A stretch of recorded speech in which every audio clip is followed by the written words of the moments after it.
some breaking news for you coming out of Liverpool Crown Court. Loads to talk about, I promise you that. Loads and loads and loads. Good afternoon. Welcome to the programme. Welcome to the Home of Common Sense. Across the UK, on DAB+, on your smart speaker, on your smart TV, and on your side. This is Talk.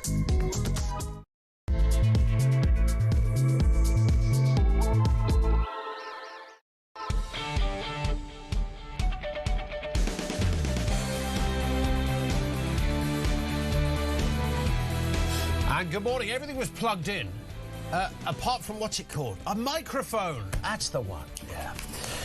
My bad at this end. Good morning. Welcome to the Home of Common Sense. Ian Collins in for Jeremy Carl. I tell you what, it's an absolute chocker one this morning. In case you hadn't noticed, by the way, the UK is skint. We are Boracic. Nothing left in the pot. We are tapped out. And now the International Monetary Fund has rather compounded this point by telling us that of all the major economies, the UK will be hit the hardest as a result of that energy shock caused by the Iran war. The outlook is grim. We were forecast to grow 1.3%. That's now been downgraded to 0.8%. We're behind every other major country on the planet. How do we even achieve growth? What is your advice to the Chancellor? We'll have more on that as well, and we'll keep the phone lines open. Tied in with this, the news we broke yesterday about our woeful defence spending. This is the former head of NATO and our own former defence secretary warning that things are dire. We're almost defending ourselves with catapults these days as we've decimated spending over the last decades. Meanwhile, welfare spending is off the scale and unsustainable. Should we reduce benefits in order to pay for defence? 0344 499 1000. You'll like this one. Labour has now moved 10,000 migrants out of hotels into shared accommodation and military barracks as it seeks to slash the £4 billion cost of housing asylum seekers. The number in hotels has fallen by a third. However, we still have the same problem. People are crossing the channel, they're getting put into hotels. Shoving people into homes of multiple occupancy hardly solves the problem.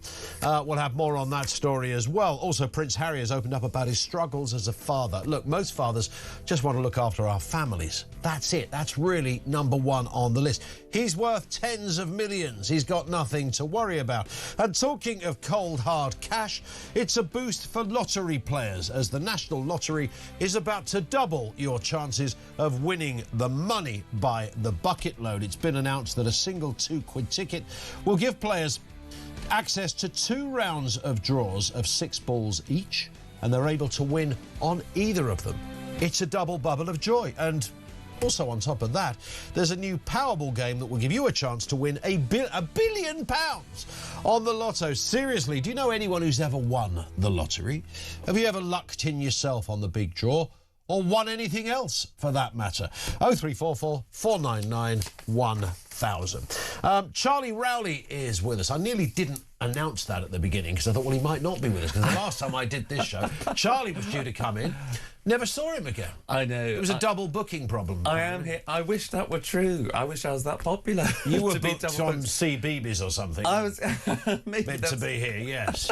I should have been probably, but it's the only time in about almost 4 years of doing this where I failed to set an alarm. I wasn't even doing anything, and I sort of woke up at about naturally 20 to 7 to a couple of missed calls from Christian. Couple. And then had to, and about 50.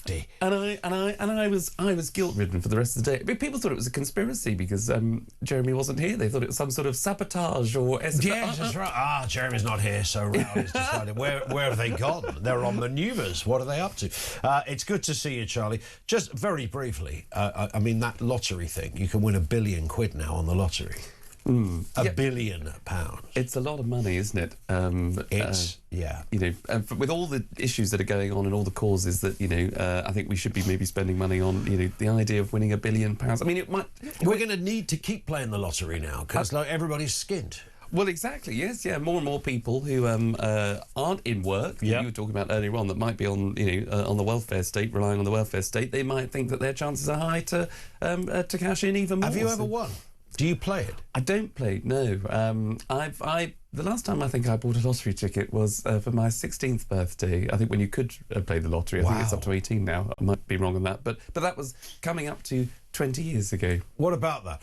Have you ever won anything else, though, for that matter? I won an Easter egg raffle. Yeah, I got it was in the local coffee shop as well. I bought a ticket for some good cause. Fantastic. Went in there a couple of weeks later. I won the basket of eggs. Because my kids really needed extra Easter eggs. Can't say I've won that, but I feel I'm a winner every Wednesday, being here 6 till 7. Especially on a day like today with you, Ian. Thanks for coming in, Charlie. Keep in touch. We'd like to hear from you if you've ever won the lottery in any significant fashion or know somebody who has, or anything else for that matter. You know, there are these... we will move on to the serious stuff in a second, but I'm fascinated by this. You know, there's a lot of talk about side hustles, ways of sort of earning an extra income where you don't have to do very much. And there's all these, every now and again, the Telegraph or something will do a piece on it, you know, dog walking, not a bad thing, 15 quid an hour, you know, do one of those a day, it's an hour's work a day. There's an extra, 75 quid out of nowhere. Often it's cash, obviously fully declared. Somebody once said to me that when it comes to side hustles, be a part-time competition enterer.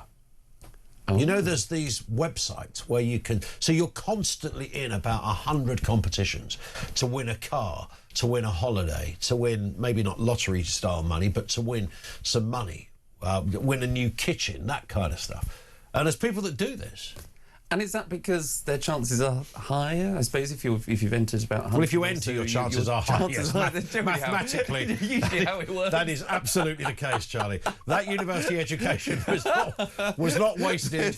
If you enter the competition, you have a greater chance than somebody who didn't enter the competition. But surely it costs you if you're entering 100, around about 100 competitions. I mean... your chances must be... Well, no, most of them are free to compared enter because most of these things are about munching up data, I think, aren't they? So, you know, they get your details and you're on a database. So you'd have to come up with maybe even a burner phone to use so that you're not bombarded on a daily basis by Japanese or Chinese car manufacturers. Well, it kind of reminds me of... Do you remember the Who Wants to Be a Millionaire scandal, obviously years ago? Yes, the Major. Where the Major that won... The Coughing Major. Coughing Major. But he was part of a network of people that were serial... just entries, so they groups of people, and then they discovered this whole network of people that are applying for those kinds of shows to win cash, and some won legitimately and then obviously walked away, but the way in which that they continued to apply, they got on the show, and then their sister-in-law got on, and then their cousin, whoever it was, because they were all they were all able to work out how you could get onto the show better and increase your chances. Therefore, if you're on the show, you increase your chances of winning. Yeah, I once saw this is absolutely true. I was watching Who Wants to Be a Millionaire, and let's put it this way: a girl I once knew in Blackpool. Okay, I'll go no further than that. Not for very long. Let's put it that way. That's as much information as you're getting. Turns up many years later, but I recognised on Who Wants to Be a Millionaire. I thought if she gets the jackpot, my life took the wrong turn. She was gone with about 250 quid. Well, now you can be a billionaire. Yeah, but indeed, you can be a billionaire. But yeah, if you've entered that, if you do that competition, I'm fascinated by people who do that and what they win or don't win, whatever. 0344 499 1000. I don't know where to start on all these stories, by the way. I mean, the Migrant Hotel one is interesting. There's some breaking news as well that's just come in about legal advisors helping migrants pose as gay to get asylum. This is an undercover BBC investigation, and the BBC have decided to do some work on this one for the first time. I mean, quite extraordinary that this is... we kind of knew this happens. So somebody comes along, they were a devout Muslim half an hour ago, and now they're lording it up in Old Compton Street on a weekly basis, according to their lawyer. It's he's always out with the drag queens, he's our Ahmed, he can't stop himself, and that, of course, will be a defence not to go back to a country like Iran where they'll hang you by your Charlies, pun, if you so much as suggest you might not be straight. that's obviously one ruse that's used. Converting to Christianity is another one. But it comes on the back of this story that Labour have apparently moved 10,000 migrants out of hotels. And you read that headline, you go, oh, right, they're actually doing something. Well, they're not, because they're just moving them somewhere else, which rather sort of misses the problem. Absolutely, yeah. Moving people out of those hotels into either mixed accommodation, sometimes then will become overcrowded accommodation in communities, so you're embedding people that arguably shouldn't be here in the first place, or who are still waiting for their asylum application to be processed. They are still in the country, and that's the scandal of it all. A government can herald closing down the hotels, which are a cost to the taxpayer, but you're just moving the problem around. But if you want to achieve something by saying, OK, we're shutting the hotels, it's one thing, but you can't herald that as a big success when you're seeing still thousands and record numbers of people make that crossing in the first place. So you can close down whatever you like and repurpose or rehouse people, whether it's, as I say, repurposing old military bases, whether it's putting them in those HMOs, houses of multiple occupancy, but you're not really tackling the problem. It's just very clear cut now. Either you're allowed into the country because the government has decided that we can help a particular part of the world where it chooses, like we did for Ukrainians, like we did for for people from Hong Kong, like we did for people from Afghanistan and Syria, where we knew that there was a direct link, where we could help, where we might have been involved, and so we're trying to do the right thing. But where people are coming into the country, regardless of their background, or regardless of whether they are gay or not, and this story is very, very interesting. People using that as a way in which to get the asylum. If you shouldn't be here, you shouldn't be here at all. You shouldn't be in a hotel, you shouldn't be in HMO, you shouldn't be put up in an army barracks waiting for your process to be claimed. As you say, whether you're gay or not, or whether you claim to be a particular age and you've got a beard longer than mine, people are, if they shouldn't be here, they should be deported. One immigration advisor boasted he'd spent more than 17 years helping bring fake claims, and said she could arrange for someone to pretend they'd had a gay sexual relationship with a client. So they go the whole... I don't know how far they go with this, but I mean... but nonetheless, I mean, that rather shows you... We've sort of lost sight of what a refugee is meant to be. And I think that's the most disturbing thing about this. This country's got a great, proud track record. Historically, it's there, it's demonstrable, it's proof that over the years, you mentioned Ukraine and Hong Kong, in recent years, post-World War II, we've been there. People escaping a tyrannical regime, people whose lives are in peril, people who are running away from some dictatorial madman who's going to wipe out their family. We all get that. I don't think anybody is buying into the idea that the average Joe that pops across the channel on a rubber boat is one of those people, and that's the problem. So I'm pretty sure there's going to be a new class of young people growing up in this country who think that refugee status is just coming to the country because you've chosen to live somewhere else. They will, but I'm not saying they endorse it. They will assume that's what it means, or they wanted to come here.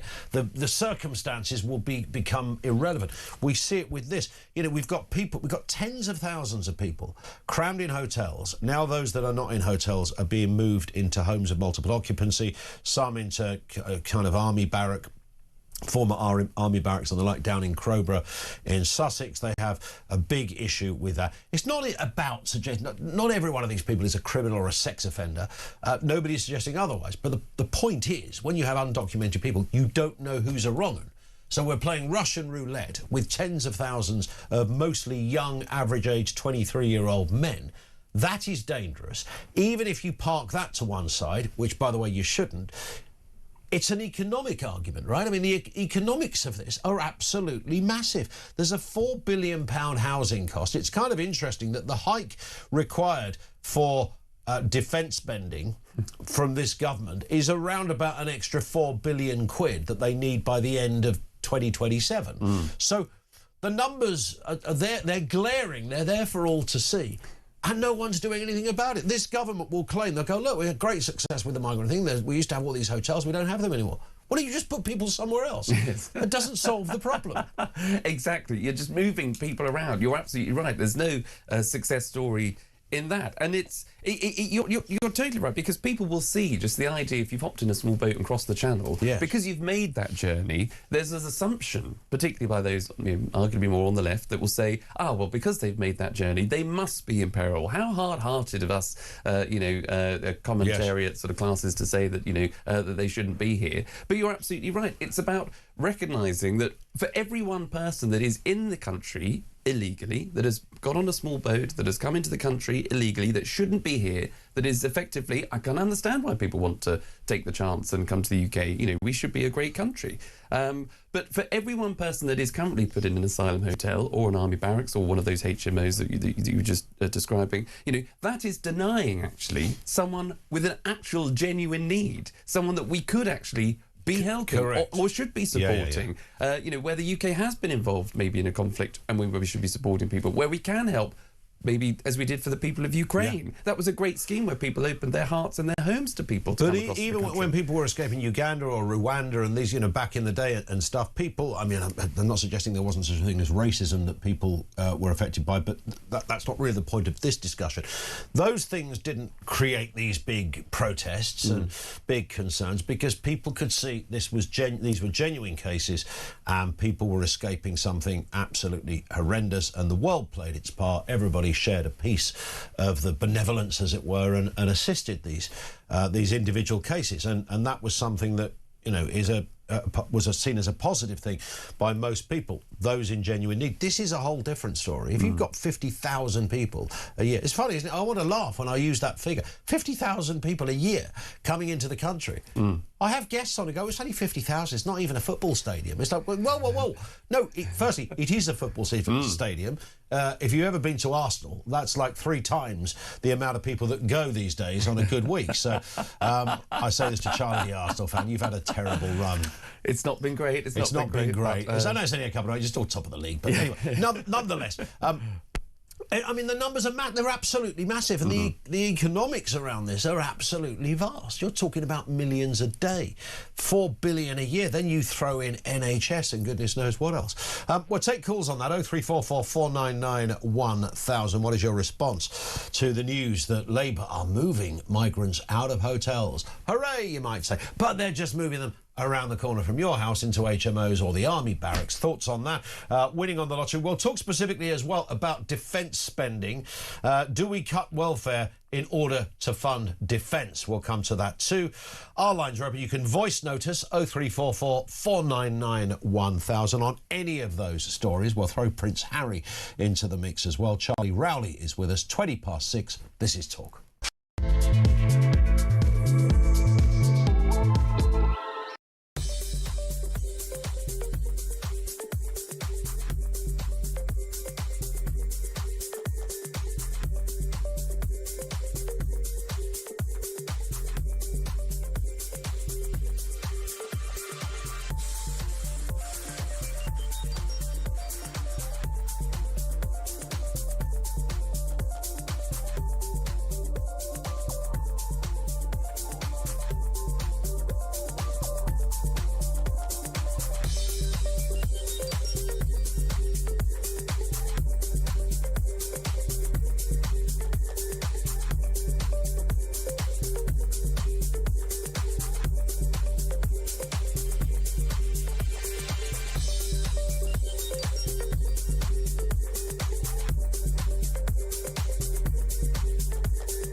know, the issue with the EU is all the red tape and bureaucracy, and that's what this deal is really about. You know, it's about putting new bills on food and drink regulations, regulations.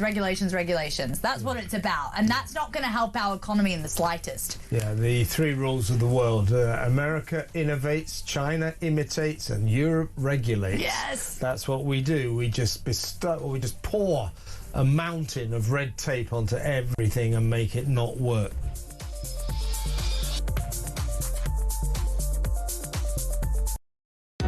Across the UK, on DAB+, on your smart speaker, on your smart TV, and on your side. This is Talk. 22 minutes after 6 o'clock, Charlie Rowley is with us, looking through the big stories of the day. I mentioned the fact that we're skint, and the IMF. I know the IMF don't always get these things correct. We know that. They've been way off the mark on so many previous occasions, but they're talking about this country being the hardest hit when it comes to the energy shock caused by the Iran war.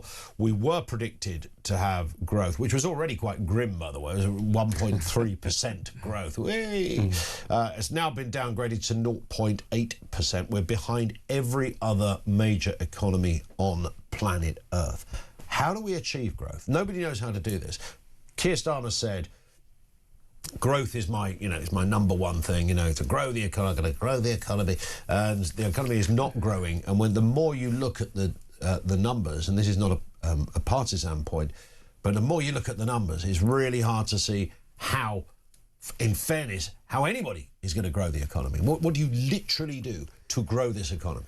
Yeah, you're absolutely right. And you talked earlier on about the idea of that strategizing in number 10, where you've got a budget deficit, or you've got a welfare bill that's running riot, and a defence budget that needs to a gap that needs plugging. So why don't you just cut welfare and put it into defence? How do you get growth in the economy to generate extra revenue?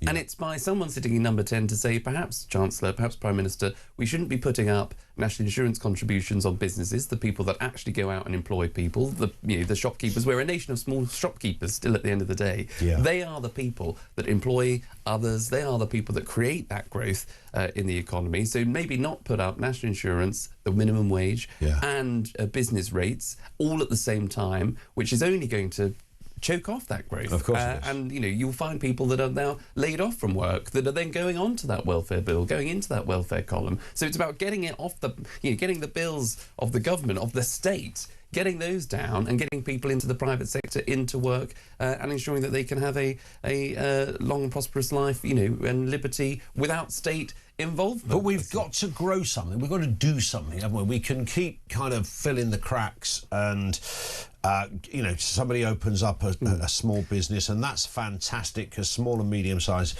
enterprises, as they're called, are actually the backbone of the economy. It's not the Googles and the Amazons. They are clearly massive in their own in their own right. But in terms of the bulk in that pie chart, it is those small and medium-sized businesses that keep the cogwheels turning.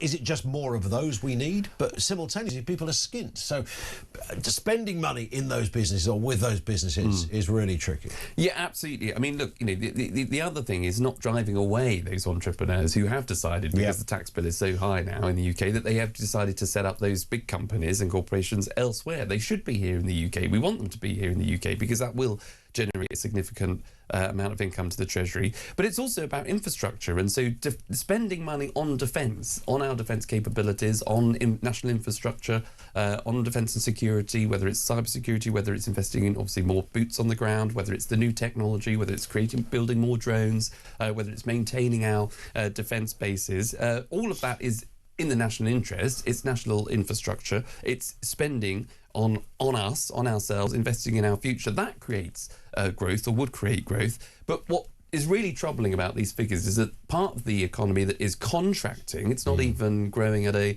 minimal rate of that 0.8% or not even 1%, but the part of the economy that is contracting is the house building sector. And these are people, as I say, the builders, the plumbers, the electricians, the house builders that will generate that growth. And any kind of other infrastructure, that's contracted. So that's a real worry.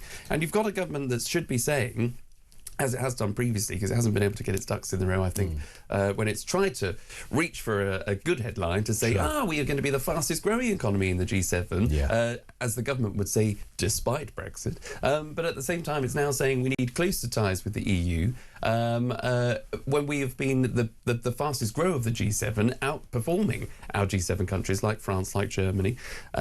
So the government wants closer ties with an organisation that is slowing even what was worse than we were. But it now appears from the IMF that we're going to be dragging our heels behind them. But that is down to government decisions. Absolutely. Well, let's have a listen to Keir Starmer talking about his priority of growth. We're setting out for growth, which is the number one priority of this government, growing our economy, wealth creation. We turn the economy around, get the growth that we need, which I'm absolutely certain we can get. What I will say is that growth is the number one priority of this government. Economic growth, wealth creation, making sure that people are better off. Growth, growth, growth, growth, growth. Yeah, how's that going, Keir? A lot of growth mentioned there. Wealth creation and growth. This is, I mean, literally, it is not happening, and there is nobody can see a roadmap of how it will. Even if you take, a die-hard Labour supporter and said, right, explain the journey of growth as planned by this government, they wouldn't be able to give you that. They wouldn't say, here's a bit of paper. Look, there it is. Look, you see, we're going to go that way. There's none. There is none. Yeah, absolutely. That is just, and that is the frustration with politics. And of course, people will say, "Well, Charlie, used to work for the Tories. You're going to be sort of critical." It's not about that, because as you say, most people can see when they have the Prime Minister on their televisions talking about something, so making it very clear in that clip that he wants growth. That is the number one mission. Yeah. But we have no idea and no detail and certainly no results to suggest that that's the case. And when you've got a situation where the welfare bill is ballooning. The headline itself, I think last week, where there's £330 billion is spent on welfare when the Exchequer is only getting in 331 billion. Excuse me. Well, that's unsustainable. It is completely unsustainable. So we are spending more than we're getting in, particularly on welfare. We're taxing people to a point which they want to leave the country. We're choking off that growth, as has been reported by the IMF, because of those increases in, as I said before, national insurance contributions, the minimum wage, business rates. We're attacking business. We're not supporting them. Indeed. And that welfare budget is set to balloon by 2029-2030 to £373 billion, with no discernible way of being able to spot where the extra money is coming from. So it's going up and up and up. And yesterday, George Robertson, who is he was a former Defence Secretary. I mentioned this to you in the office. Just worth a little backstory of Robertson. He was part of the first Blair administration back in 1997, came in as their Defence Secretary. He was there for 2 years. Always a bit of a curious character, slightly sort of bumbling fella, comes down as a right old lefty from Argyll, joins the Westminster elite. And I used to look at this guy, I think he's an interesting choice for Defence Secretary. He was kind of, sort of Arthur Scargill territory in terms of left-wingism. He was in the sort of what's his name? What's his name? Arch lefty. George Galloway. That's it. Galloway. George. I couldn't think of his name. Yes. Yeah, he was in that sort of territory. And then suddenly this kind of slightly mad socialist becomes the head of NATO. And I remember hearing this thinking, I must have read this incorrectly. He's not. George Robertson is the head of NATO. And it turns out he's now a very respected sort of elder statesman. He's 80 years old now. He's done the job. People listen to him. He doesn't sound like a mad lefty. He's very, very sound on economic. Even during the Labour government, so in 1997, Labour inherited the books from the Conservatives, and they kept their promise on spending for the first 2 years, which involved a reduction in defence spending. He argued like mad in the cabinet to kind of up this. He'd written so many papers on it as recently as last year to the government that he supports and said, you've got to do this. And then yesterday, he essentially came out and said, this is, corrosion of politics. There is a horrendous position that we've now found ourselves in, and we should maybe be looking at cutting welfare in order to prop up our defence spending, because our defence spending is woeful. a corrosive complacency in politics today, he says. Absolutely. From a Labour man. From a Labour man. To a Labour government. To a Labour government. Who was asked by that Labour government just 1 year ago to come up with a plan. He came up with a plan, they went, yeah, all right, yeah, we'll just put that in the shredder. Yeah, exactly. You know, and backed also then by John Hutton, I think, another former Defence Secretary, Labour Defence Secretary. So, you know, the government has got to listen. But, you know, it seems... And this is, again, the frustration. It seems so blindingly obvious. You know, when there is a black hole in our defence budget, you know, that needs to be plugged, you've got to take that from what the government tried to do. I mean, I'll give it some credit, but it obviously failed because it U-turned on just a measly £5 billion of welfare savings, couldn't get it through its own backbenchers. It tried to do that, so it's gone completely the other direction now and is spending more on welfare when it should be cutting welfare. And what really grinds my gears, and you're right, I said this to you in the office outside, when you then hear other Labour figures like Harriet Harman, who was given a recent podcast, saying we should look for savings as part of the triple lock for pensioners. Yes. Now, we can have a whole conversation about the triple lock. I actually think it should be protected because of the basket case that is adult social care, and it might be too costly to make it means tested, and now there will be people who are very rich pensioners that end up getting a benefit, but it's more costly to do it means tested. But that's one thing. But why focus on the pensioners? Why focus on that end of the scale when there are so many inefficiencies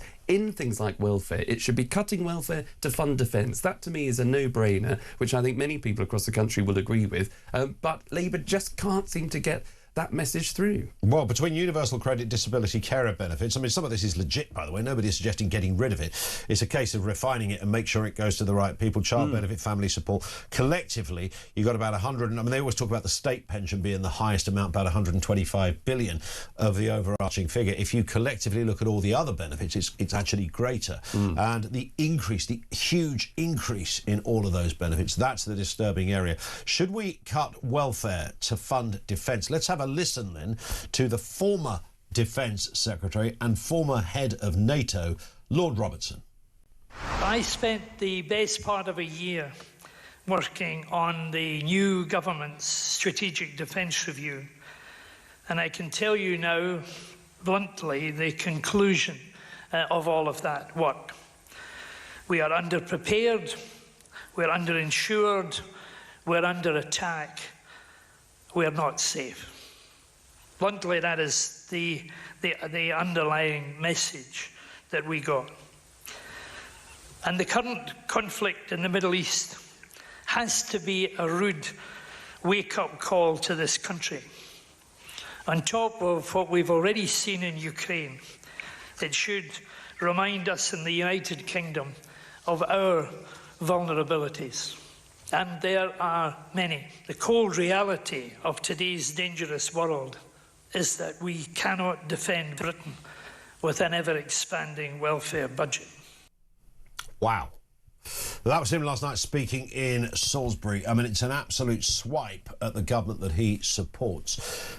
And he's right. But where does this go? Do we literally have to go, right, OK, we're cutting welfare? They're never going to cut welfare. They tried to address not even cutting welfare, just to address the pace of increase of welfare. And the backbenchers, the Labour backbenchers, lost their minds over this. They went running around like zombies, going, oh my God, he's mentioned the word welfare and cuts in the same sentence. So Starmer didn't go with it.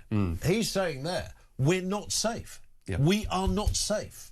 Former head of NATO, one of our own. Yep, strong stuff, and couldn't be more blunt about his assessment. And it's, as he said, you know, it's taking him just over a year to come to that conclusion. Well, this government's been in for coming up to 2 now, and we're still not seeing that funding in defence. And what's damning for the government, I'm afraid to say, is because it comes against the backdrop of us just trying to send one ship, HMS Dragon, during, obviously, in Iran. It's still going, the old Dragon.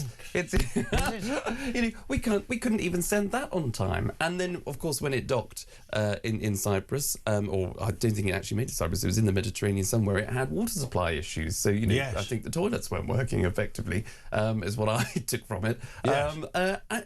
We became a laughingstock. This only emboldens, the serious point to it, if that wasn't fast on its by itself, this emboldens our adversaries like Russia, who then decide to send submarines and frigates through the channel to then the path that they take is over all of our underground cables that have a huge amounts of data, whether it's security, whether it's banking, finance, technology, government information. Of course, we see them and we follow them, but the idea that they feel emboldened enough to do that, I think, is very telling. We are not able to defend ourselves, and that is the first responsibility of any government, which is to defend its citizens. Absolutely. Charlie, thank you. We're not safe. Do we cut welfare to fund defence? Your thoughts on that? 0344 499 1000. Asylum hotels. The UK is royally skinned. On a lighter note, have you ever won the lottery?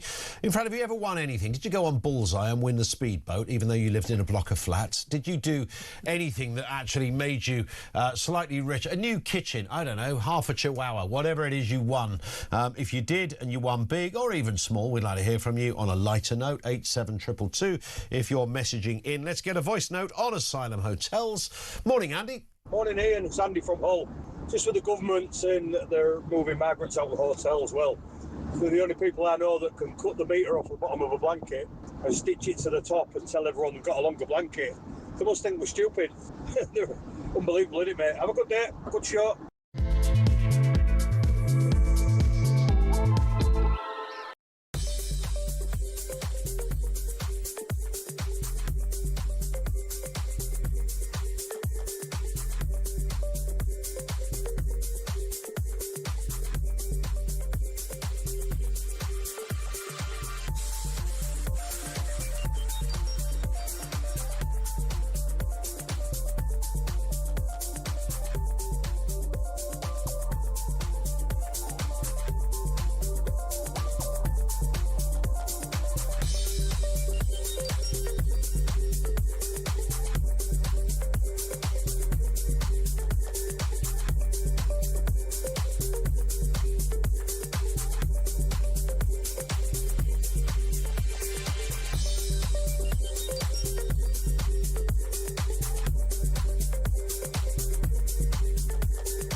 Across the UK, on DAB+, on your smart speaker, on your smart TV, and on your side.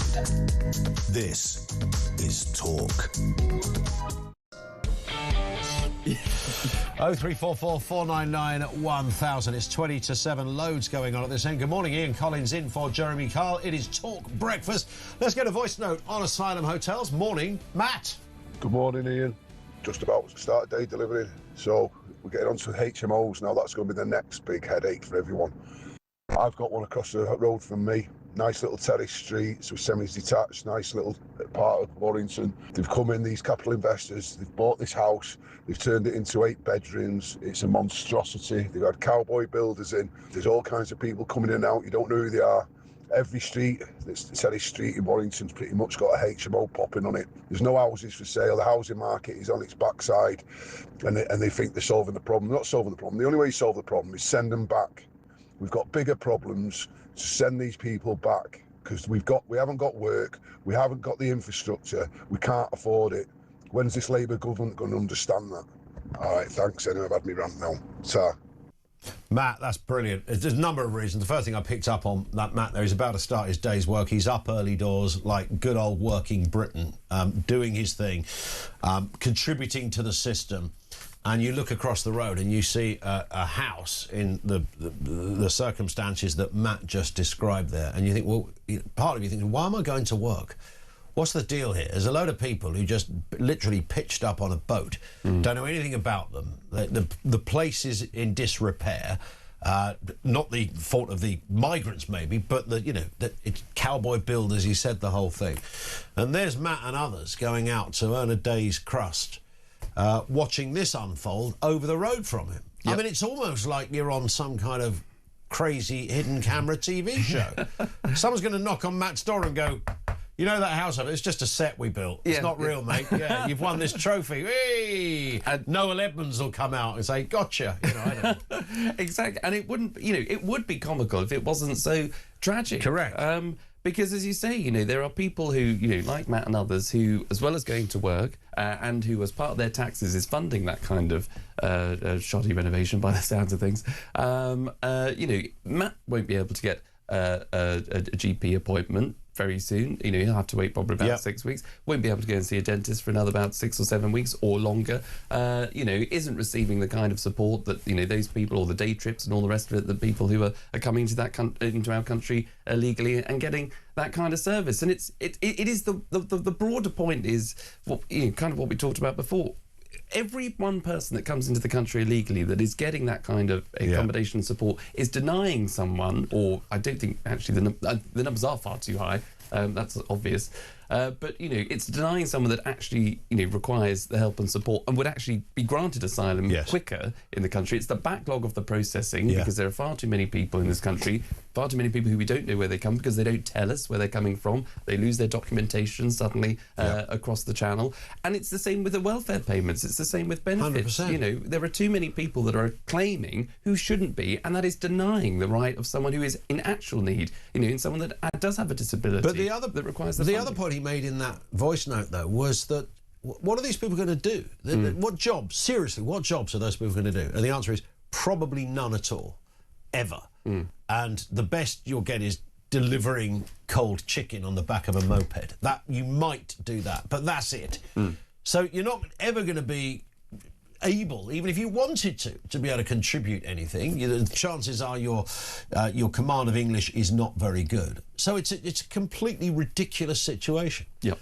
And in an economy that is dying, can't defend itself, and we're importing 50,000 people a year. And that's just the channel migrants. There's all sorts of other forms of migration, of course. Yeah, absolutely. And it is those other forms of immigration which are obviously too high as well. But in order to stem that flow, people that do apply to come into the country and people who are coming legally, there is still a high bar. You have to be able to make a contribution. You have to be able to earn, I think it used to be £30,000. I think that's gone up significantly more. So those people who are still coming into the system to make a contribution, obviously welcome, and you will get a great life in the UK because you're contributing, you're working, you've got the skills that the UK needs. That's all great. But that's why the pull factor to the UK is so high, and that's why there are too many people who are simply chancing their arm to come into the UK, hoping to apply, whether it's a bogus claim because they're claiming to be gay, as that breaking news that you talked about earlier on suggests. These people won't be able to make a contribution because we did. And then just on that point, Charlie, you talked to somebody who, I don't know, went over to Australia to do some work, a Brit, did a couple of years in Australia, fell in love with somebody, got married, thought, oh, we'll come back to the UK, and the Home Office go, no, you can't just do that. You can't just bring back an Australian woman into the UK. You've got to jump through some hoops first. OK, what do we have to do? Well, first, it's going to cost you about 10 grand. Secondly, you've got to essentially join the Moscow State Circus, prove your abilities in both fitness, your mental agility, your knowledge of the country. Got to do all of that first, and that might take another 2 years. We've spoken to people who haven't even seen their own kids because they can't get their legit family into this country. Professional people unable to do it. Or you could just fly to Calais and jump on a rubber boat. And the whole thing is sorted for you. Let's move to this story. Prince Harry has opened up about his real... I'm going to get emotional when I read this. OK. Shall I try again? Prince Harry has opened up about his real struggle. See, I told you I'd go. Real struggles of fatherhood as he reveals he went to therapy. This is day 2 of Harry and Meghan Markle's Aussie tour. It's got underway. I'm literally crying here. Call me Meg, Duchess of Sussex tells Australian well-wishers as she shrugs off the title on the first day of this faux royal tour. Call Me Meg. Isn't that a Broadway musical? Meanwhile, the king is set to address challenging nature of the US-UK relationship in historic address to Congress during his state visit. There's only one person to talk to about this. Kinsey Schofield, host of Kinsey Schofield Unfiltered, is with us. Can I call you Kinsey? Morning to you. Yes. Yeah, you can. And I have a tissue over here and a teeny tiny violin. Just wait, it's got your name on it, Ian Collins. Thank you so much. You're sharing my distraught nature and disposition this morning, Kinsey. So what I thought was really interesting on this tour is that somebody handed Meghan some flowers or something, and she immediately gave it to some sort of like lady-in-waiting character, as the Queen might do. You know, that's even Princess Anne doesn't do that. She just holds on to them, you know, and takes them home with her, sticks them in a vase. So they're making the most of this, Kinsey. That would be fair, wouldn't it? They are.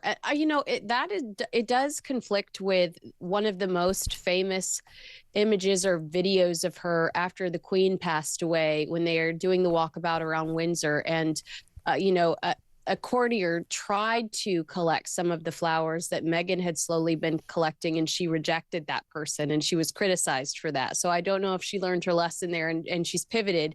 But I have a scoop for you, Ian Collins. Yes, I'm hearing from Australia that today Meghan Markle is filming an episode of their Master Chef.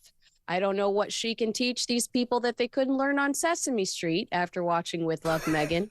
But apparently she is spending some time there. I also understand that she's quietly announced that she's an investor in an app, like an influencer app, kind of like the Shop My page that she used to have, that she terminated shortly after launching it.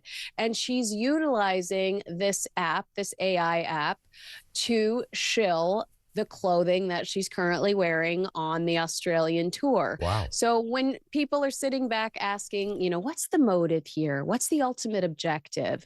I feel like we're safe if we just continue to answer dollar signs. You know, it's money ultimately.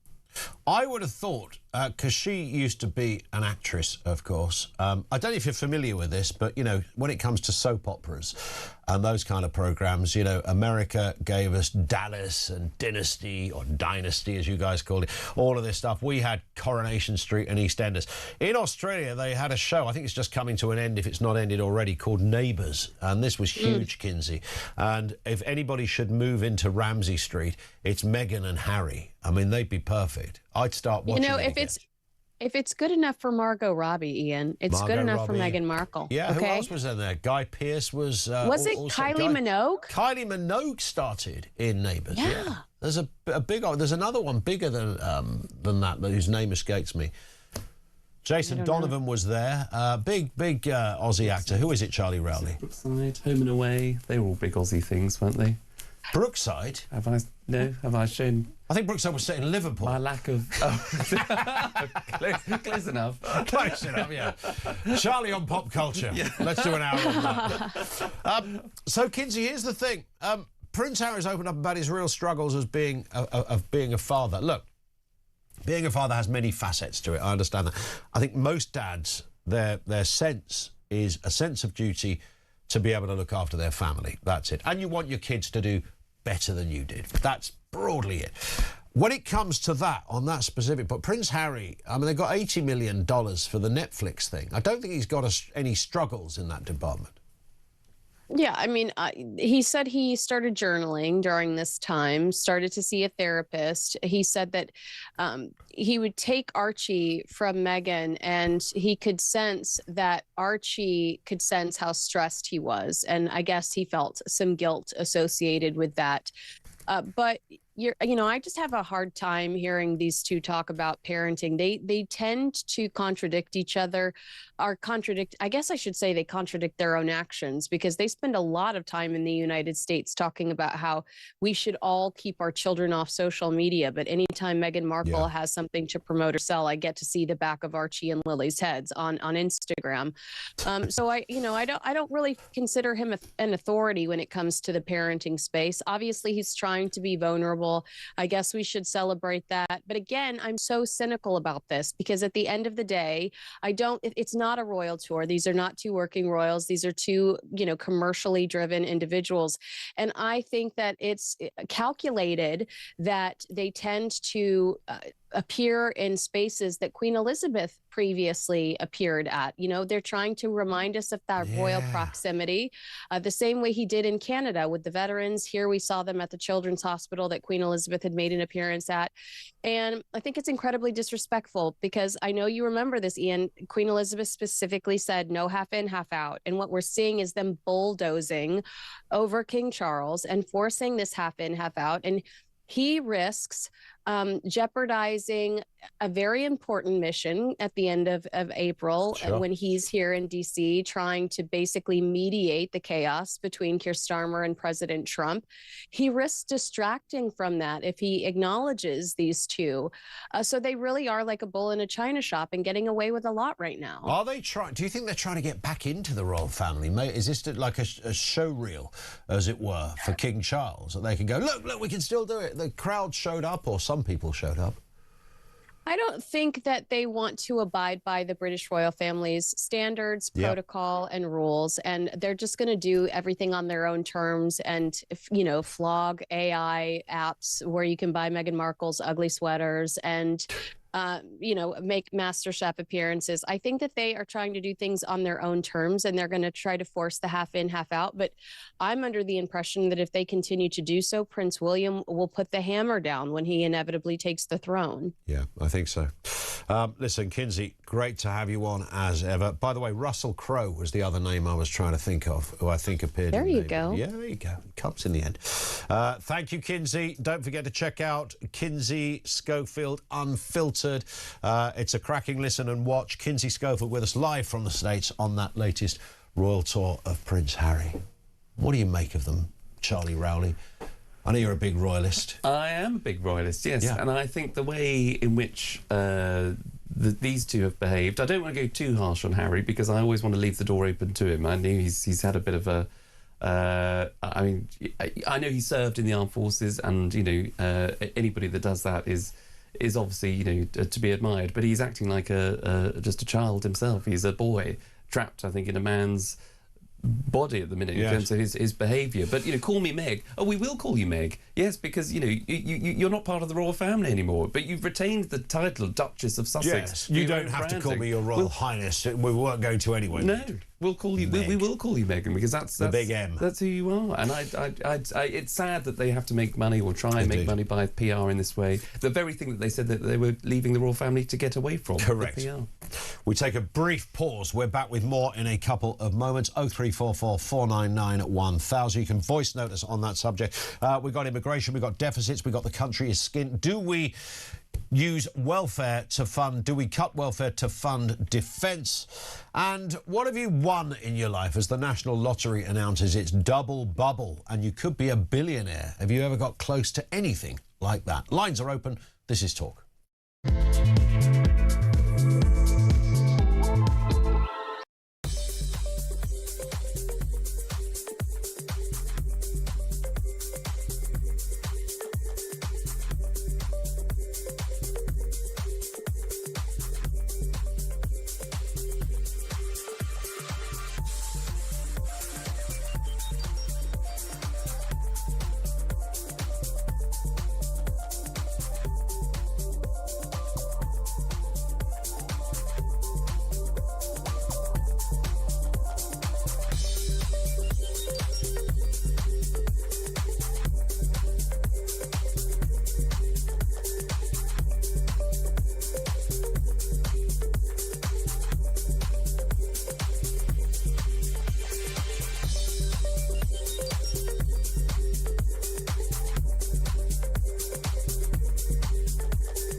it's pretty clear that the ceasefire, such as it exists, is not going to hold for very long. But, you know, the thing that worries me, Julia, which you guys have been touching on already, is just the amount of misinformation we are being subjected to on an hourly basis every single day. I mean, the idea that Israel is just, you know, like a lunatic bombing Lebanon for fun is complete claptrap. Hezbollah has fired tens of thousands of missiles at Israel over the past 2.5 years.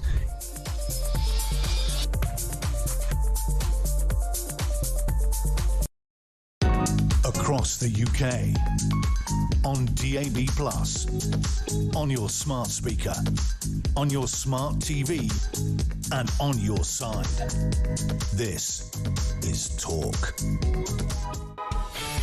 It is Talk. Good morning. Ian Collins in for Jeremy Carl. It's Talk Breakfast. We are the home of common sense. That's why Charlie Rowley is with us this morning. Always speaking common sense. There's a lot we've been talking about here this morning. Let's get a voice note on the economy, which has been central to the big agenda here today. This comes from Pete. Morning to you, Pete. The IMF have given this country the very bad news, the grave news that this country is going to go bust. And at the same time, Rachel Reeves turns around and says we're going to give £752 million to Kiev. This can't be done. Everybody gets money except for the people in this country. They're giving money away left, right and centre. But the pocket isn't bottomless. There is nothing left to give away. There's nothing left to give away. I mean, Ukraine, you see, that's a whole other separate point. I mean, that's dividing the room increasingly. I mean, I get the notion, you know, it's a European country in our continent. We've seen this playbook before in that part of Europe. We know what can happen. How much more? I don't know what the total is of how much money we've sent to Ukraine.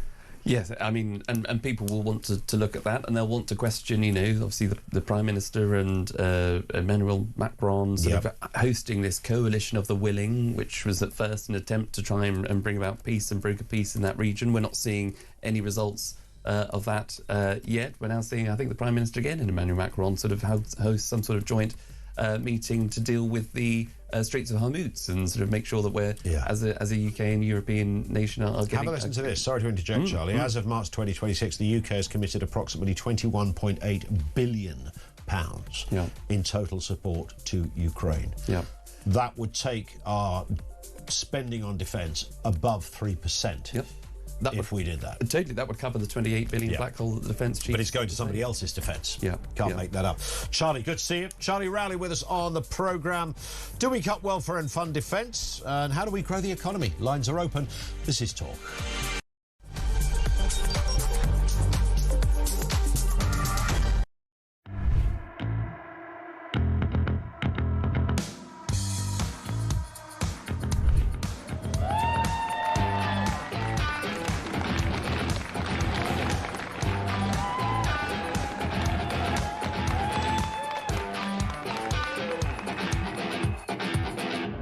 My fellow Americans, let me begin by congratulating the team at NASA and our brave astronauts on the successful launch of Artemis 2. It was quite something.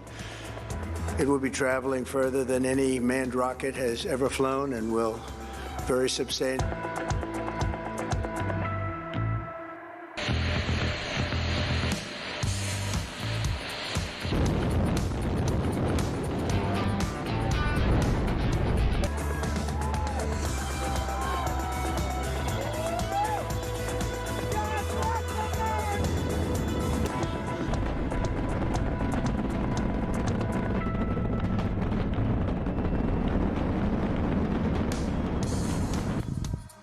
Due to that suit being pressurized and expanded, as well as the umbilicals being connected. We are now falling to the moon rather than rising away from Earth.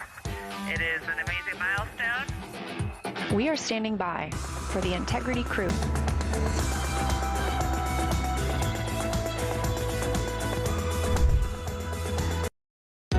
Across the UK, on DAB+, on your smart speaker, on your smart TV, and on your side.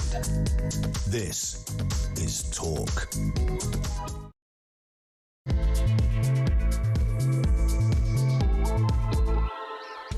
And Good morning. Welcome Ian Collins in for Jeremy Kyle.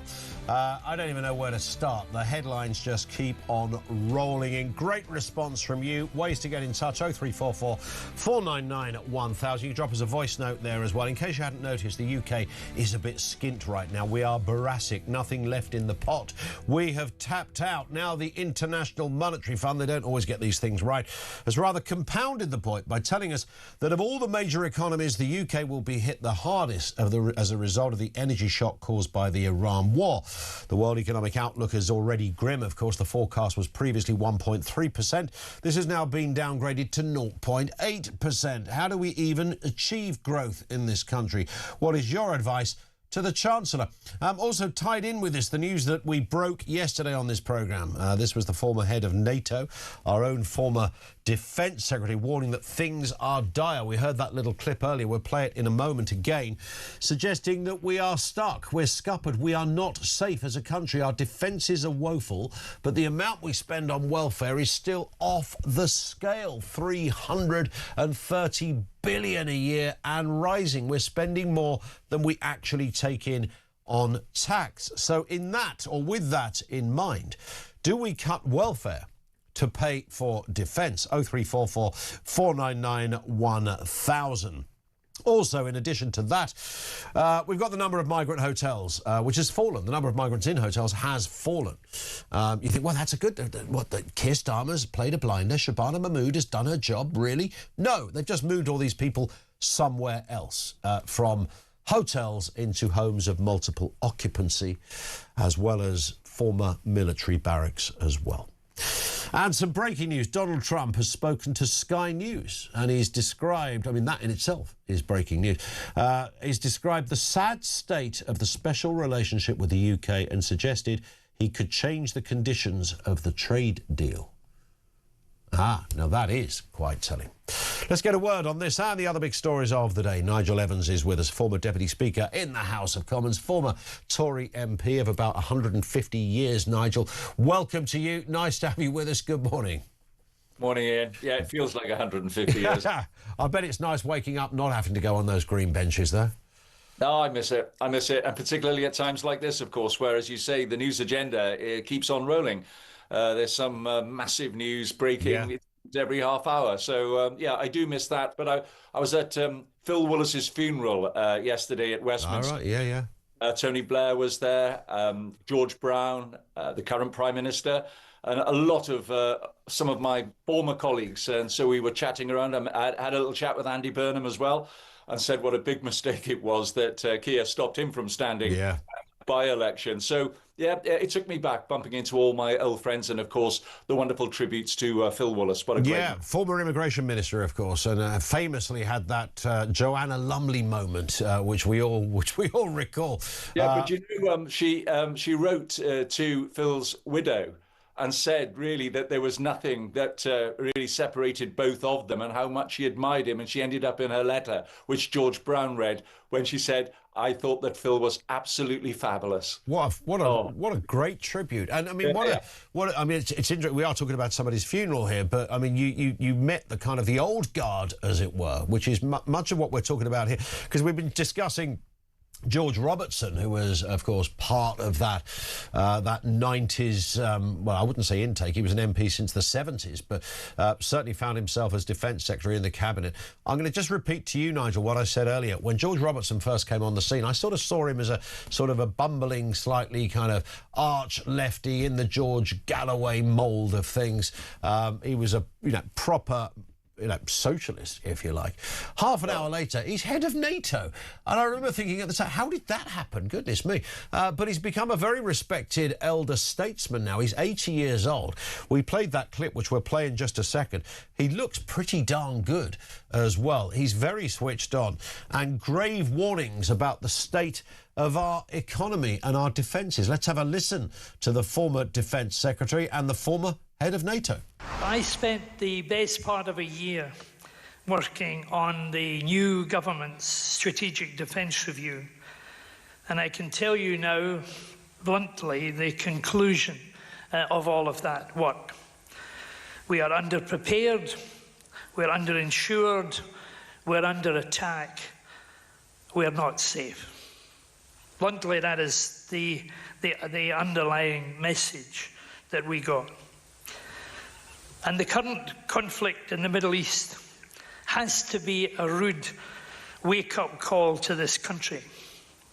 On top of what we've already seen in Ukraine, it should remind us in the United Kingdom of our vulnerabilities. And there are many. The cold reality of today's dangerous world is that we cannot defend Britain with an ever-expanding welfare budget. And Nigel, what is remarkable about this, of course, is that this is a Labour man, and this is the party that he supports and served in senior positions. It's also the party that he advised only a year ago about all of this.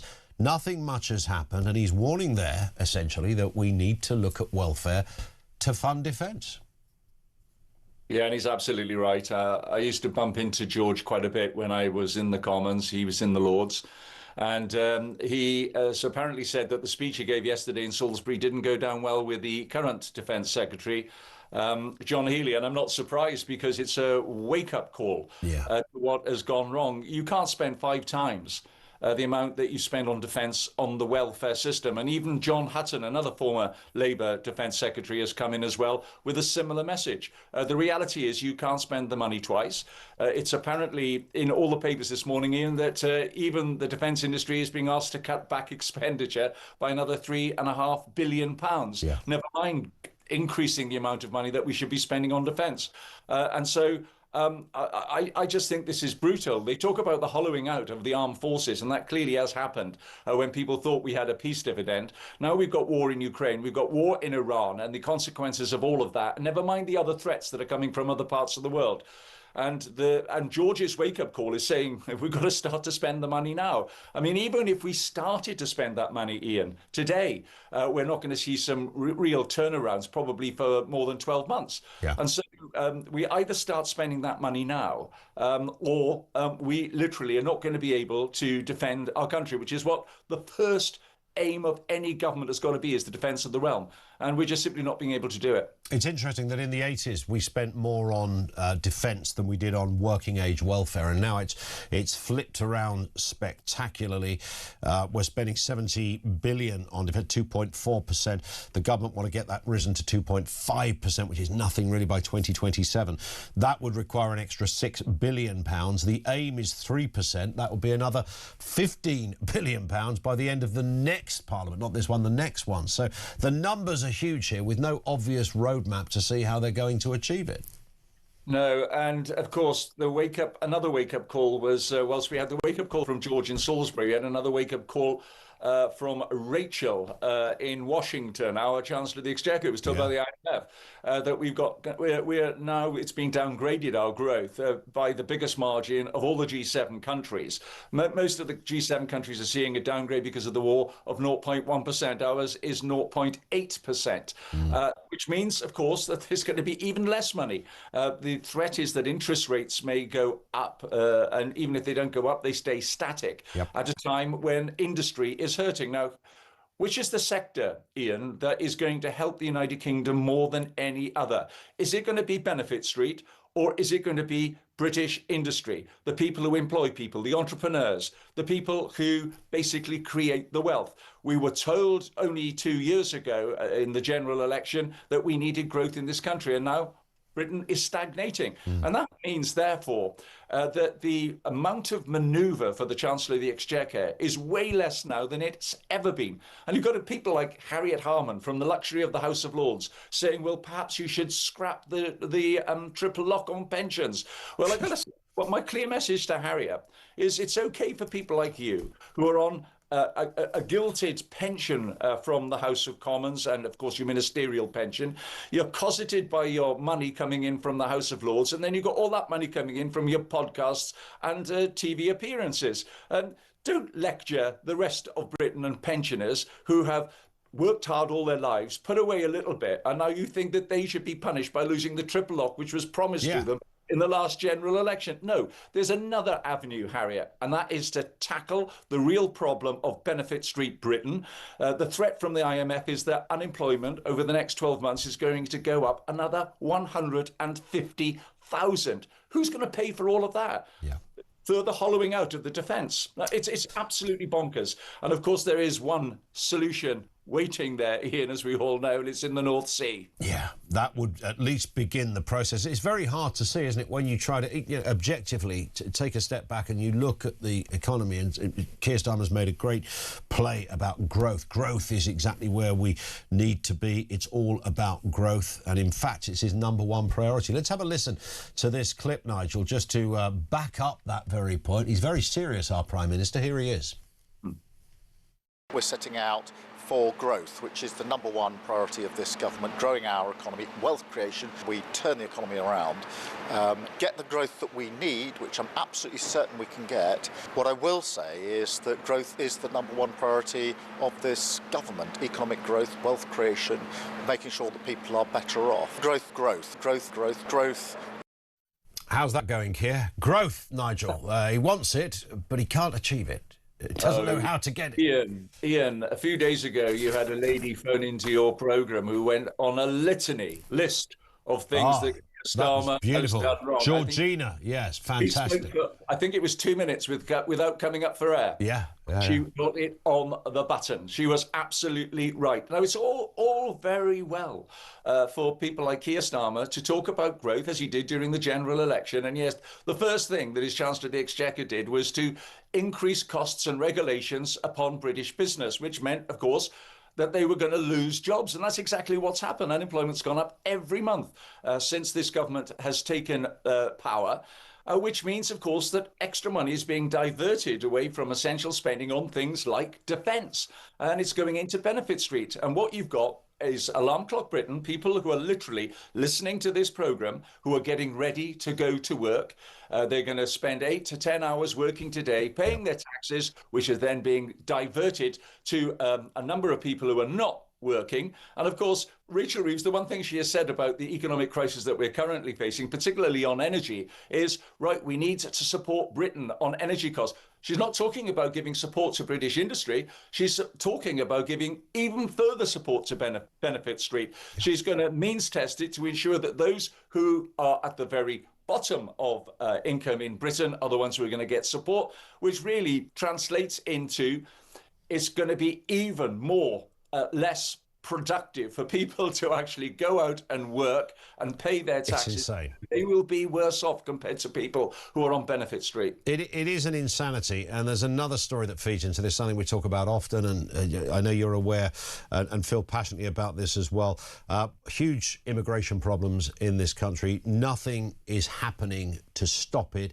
In fact, it's almost being encouraged, because we read today, the headline says the number of migrants housed in hotels has fallen by a third. You look at that and go, wow, so maybe Keir Starmer and Shabana Mahmood, maybe they played a blinder here, they're doing. But no, they haven't. They've just moved people elsewhere. So they've now moved some of these migrants in hotels to homes of multiple occupancy, paid for, of course, by the taxpayer. Anything else, NHS treatment, paid for by the taxpayer. Those not moved into homes of multiple occupancy are moved into former military barracks and things such as that, Nigel. It's an absolute mess. We've got 50,000 23-year-old young men coming to this country on an annual basis. This doesn't include overstayers on visas and all sorts of other things. These are the people that are entering illegally, claiming asylum and being given accommodation. They haven't solved the problem. Like the air bubble, they've just moved it elsewhere. Yeah, and they think that Britain is not going to notice. And yeah, it's going to cost an absolute fortune. The real problem, of course, is that when Keir Starmer said we need to smash the gangs and tackle the problem at source. Yeah. Absolutely right. We needed to tackle the problem at source, and that's just simply not happened. The number of immigrants have come in now under his stewardship has gone about 40%. You showed the figures, over 70,000 have come in since Keir Starmer became Prime Minister. Yeah. And moving them away from hotels is absolutely right. But moving them to houses of multiple occupancy, into people's communities, or into disused air bases or whatever they happen to be, is just simply not the answer. You've really got to get to grips with the problem, because the amount of money that British taxpayers are now spending on looking after these illegal immigrants, let's just say that word again, they are illegal immigrants. They're people who come into the United Kingdom illegally. Yeah. That should be a crime. And you can see other countries are getting to grips with it. The United States of America has got to grips with it. Yeah. Why? Because they've returned people to third countries. The European Union themselves are now looking at Rwanda as an area where they... You can't make this stuff up, can you? They're using those bases, Ian, that British taxpayers have paid for. And Keir Starmer, one of the first actions that he did was to do away with the Rwanda scheme. You've got to get to grips with it. You really have. And instead of which we're paying hundreds of millions to France, who we've got their border security guards on beaches looking at people getting into boats. They won't stop them. They're just waving them off. The border guys are on a day out at the beach. And what's interesting, the annual cost of housing asylum seekers, that doesn't include all the additional costs, around about £4 or £5 billion, which interestingly is almost just shy of the amount of additional extra that's needed for the next rise in defence spending. So, I mean, the numbers are ridiculous. There is one light-hearted story to finish on, Nigel. It's on the front page of the Sun there. There you can see it. Who wants to be a billionaire? The new rules on the lotto, they've changed everything. You can win twice. You're going to enter 2 draws.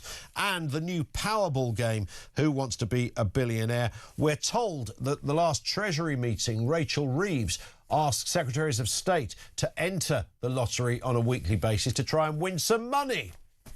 Have you got any intel on that, Nigel? Because I think the MOD should be buying a ticket.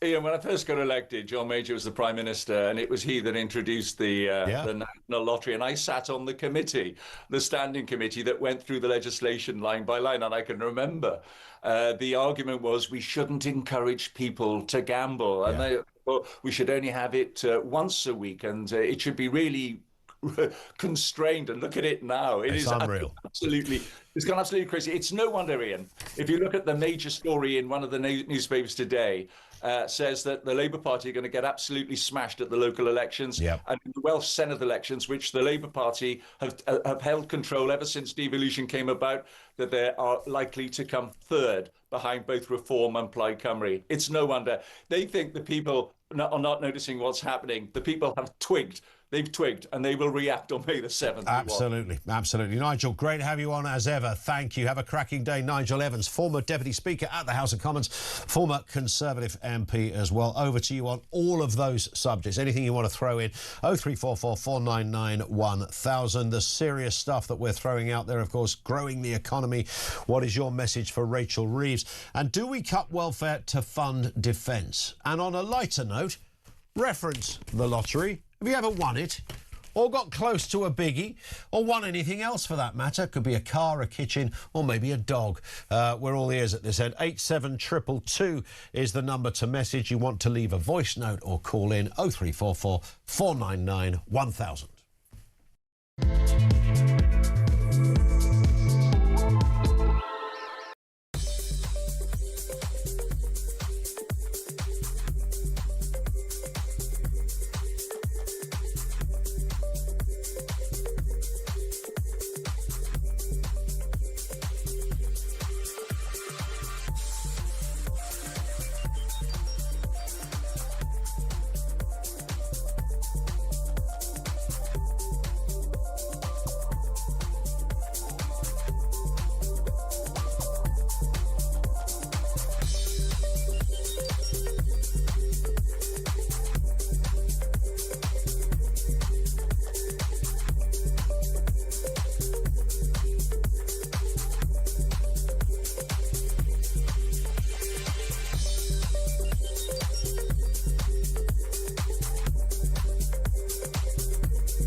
He's just trying to take credit, Keir Starmer, isn't he? This man is not a leader. He is not the statesman that our country needs. He's failing us at every single level. Donald Trump understands that Keir Starmer is fundamentally not a patriot. Yeah. He's not on the side of the West.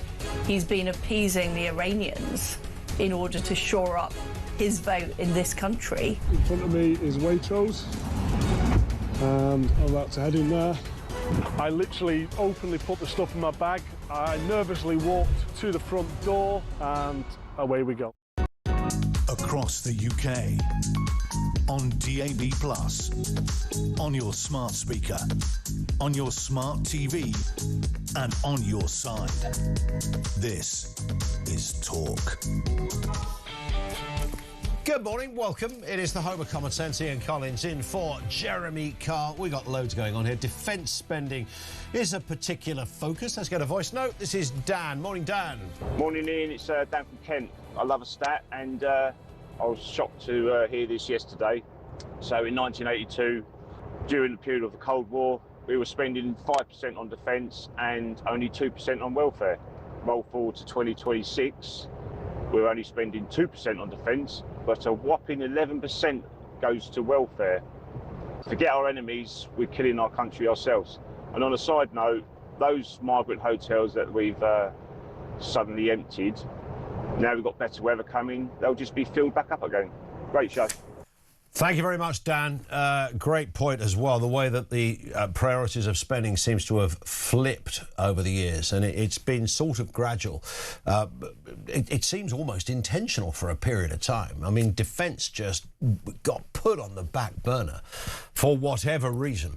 This in from Joe in Norfolk, who says, great show. The only way to get growth is to have someone in government who knows about running a business. What is the point of government having access to top UK business advisors who know about growth if the government just doesn't listen to them? It's business suicide. There is certainly a vacuum of business brains to the tune of zero going on the front bench of this government. Also this morning, the UK and France plan military operations to open the Strait of Hormuz after the Iran war ends, as the split with Trump becomes even clearer.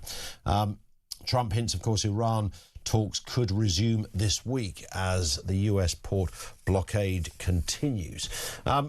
Let's get a word on this. Nigel Inkster, former Deputy Director and Director of Operations and Intelligence at MI6, is with us. Nigel, good morning to you. Good morning.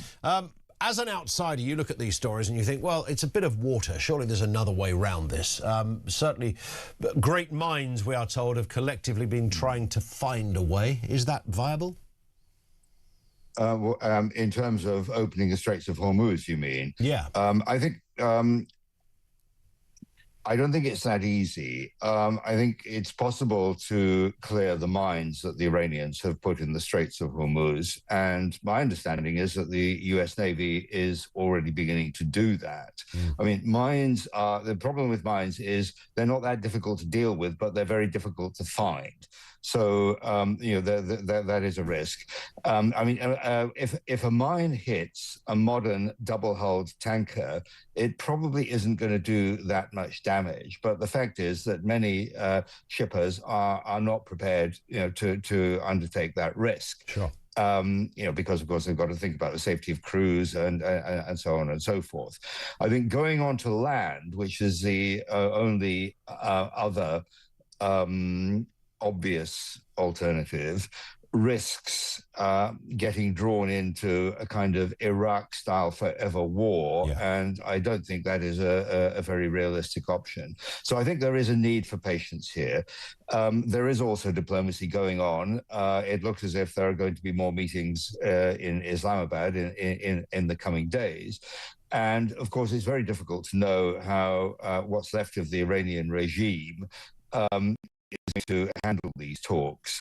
If involved are diplomatic compromise, well and good, but there may be many younger, more radical leaders, particularly within the Iranian Revolutionary Guard, who would simply not be prepared to go along with something like that, and are essentially prepared to fight to the death. Yeah.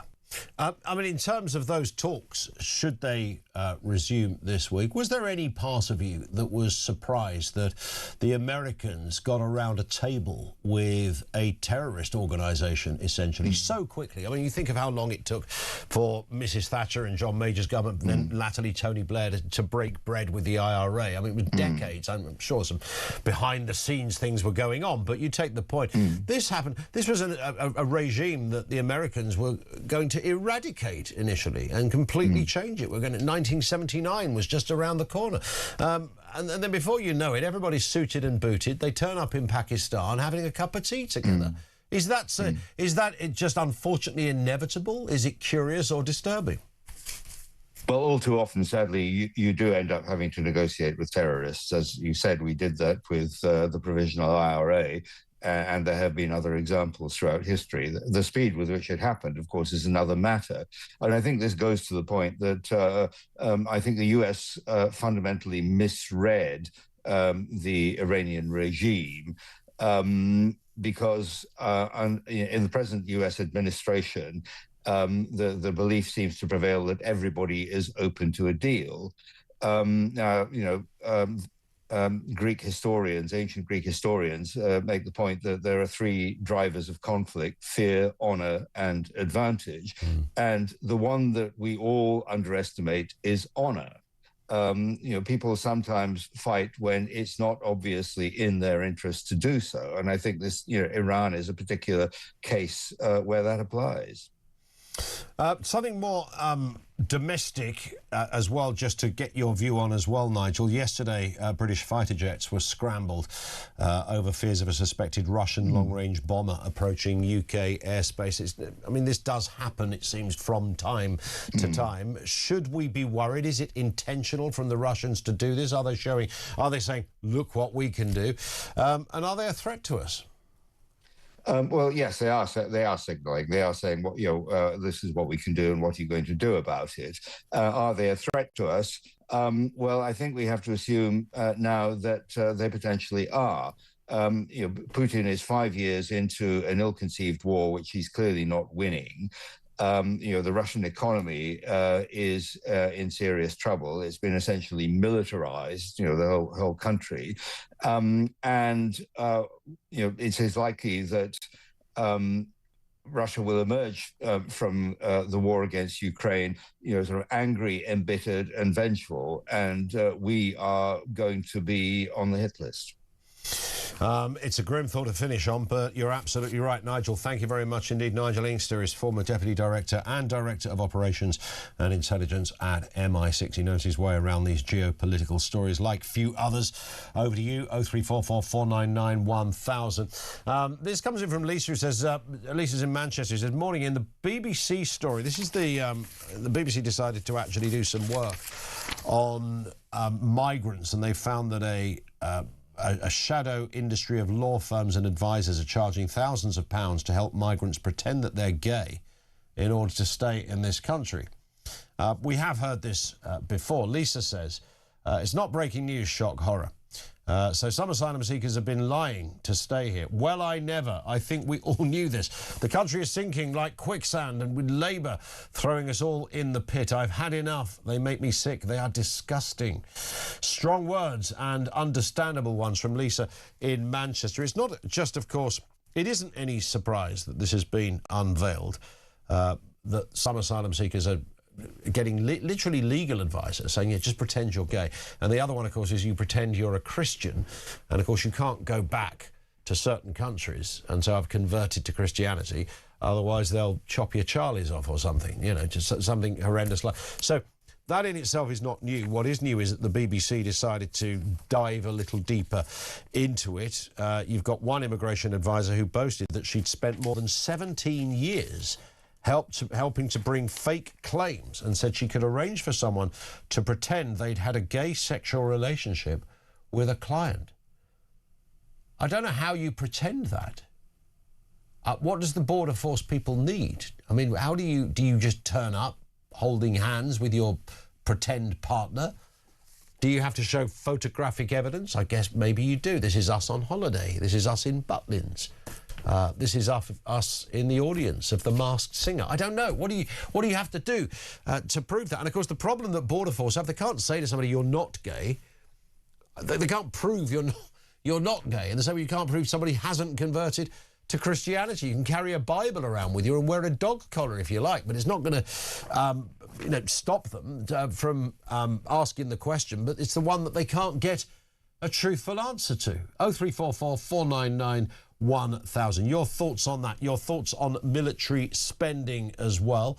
There's a lot to be said on military spending. Do we cut welfare to fund defence? These were the words, extraordinary words, from George Robertson, former Defence Secretary under the Blair government. He was there in 1997 when Blair came into power. In May, he was made the Defence Secretary. He looked like a bit of an arch-lefty, this character, sort of that kind of Galloway school of left-wing thinking. And then half an hour later, he became the head of NATO, now a very respected elder statesman. Warning, I mean, he says we're not safe. Our defences are so bad, we are not safe. This is a man that doesn't often speak openly. This is a man that is a Labour man as well, criticising his own government. This is a man that doesn't jump to the spotlight or the microphone very easily, but he's talking about a corrosive complacency in politics, the party he was part of and the party he still supports. His words are grave. His words are disturbing. With that in mind, is that now our only action? Do we cut welfare to fund defence? 0344 499 1000.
Across the UK, on DAB+, on your smart speaker, on your smart TV, and on your side.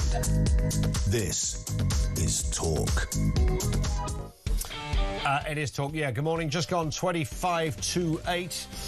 Bill in Cheshire says moving illegal migrants from hotels. As Labour MPs love this policy so much, why can't illegals be directed towards the constituencies of Labour cabinet ministers and MPs, says Bill. Yeah, probably not going to do that. This one in from Phil in Coventry. Morning, Ian and Charlie. Charlie Rowley was with us, of course, in the first hour. My advice to the Chancellor is the same as to Labour. Resign. OK. Call a general election. Stop all immigration immediately by whatever means. Replace the two-child benefit cap.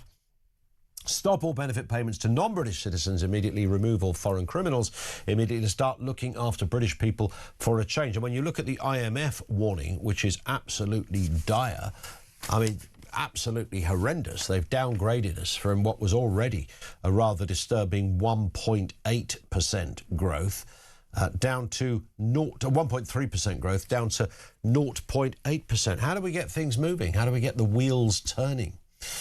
Ed Miliband thinks he has the answer, of course. Ed Miliband thinks he knows exactly what he's talking about, and that is, of course, to, essentially just get some more windmills and solar panels. Harry Wilkinson is Head of Policy of the Global Warming Policy Foundation. Morning to you, Harry. I don't know why you didn't see the memo on this. Just build some windmills, put some solar panels up, everything's free, life's good, nothing dies, energy is, in plentiful supply. What's not to like about Ed Miliband's big plans? Well, it's not just Donald Trump, it's Tony Blair, it's the Renewables UK organisation.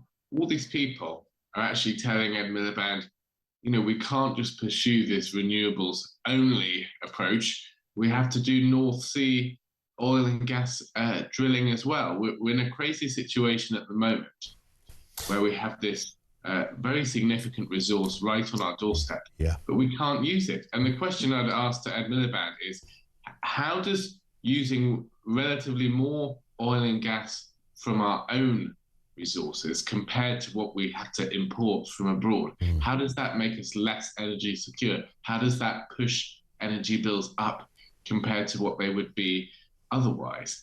And, there's nothing that would change on the demand front. People can still have EVs, they can have heat pumps, whatever Ed Miliband wants, but that's the demand side, and the other side is the supply picture. Surely we want that lower emission UK gas compared to the higher emission LNG that we're having to import at the present moment because we're running down our own supplies. Well, let's have a little listen then. Just to give you those who are not familiar with his evangelical position on these things. This is Ed Miliband on homegrown clean power. The truth is, our country remains in the grip of fossil fuel markets controlled by petrostates and dictators. That's why our energy bills are so high. There is an answer: clean, homegrown power that we control. But to bring it to people's homes, we need to build the transmission infrastructure to make that happen. Now, we believe that if you live close to that new grid infrastructure, you should see direct benefit in your energy bills. And with the plans we're announcing today, you'll get up to £250 a year off your bills. I know this won't satisfy everyone, but it is a recognition that if you host clean energy infrastructure, you should benefit from it. Well, that's what Ed Miliband says. No surprise there. We've heard him kind of repeat this broad message, Harry, many times. Let's just have a listen to what Donald Trump had previously said in front of our own Prime Minister on these issues. Have a listen. Wind needs massive subsidy. And you are paying in Scotland and in UK and all over the place where they have massive subsidies to have these ugly monsters all over the place. They also kill all your birds. They wipe out. It's interesting. If you shoot a bald eagle in the United States, they put you in jail for 5 years. And yet windmills knock out hundreds of them. They don't do anything. You explained that. So it's a very expensive energy. It's a very ugly energy. And we won't allow it in the United States. So we believe in a mix, and obviously oil and gas is going to be with us for a very long time, and that'll be part of the mix, but also wind, solar. All part of the mix. I mean, they do have solar, they do have wind turbines in the United States. I think Texas have got a whole multi-billion-dollar industry around that, and solar panels and the like, Harry. But as you just alluded to, you don't have to get rid of, you can keep one and still have the other if that's what you want to do. And of course, this comes as Donald Trump has doubled down, Harry, on this. He says Europe is desperate for energy, and yet the United Kingdom refuses to open North Sea oil, one of the greatest fields in the world. He says it's tragic.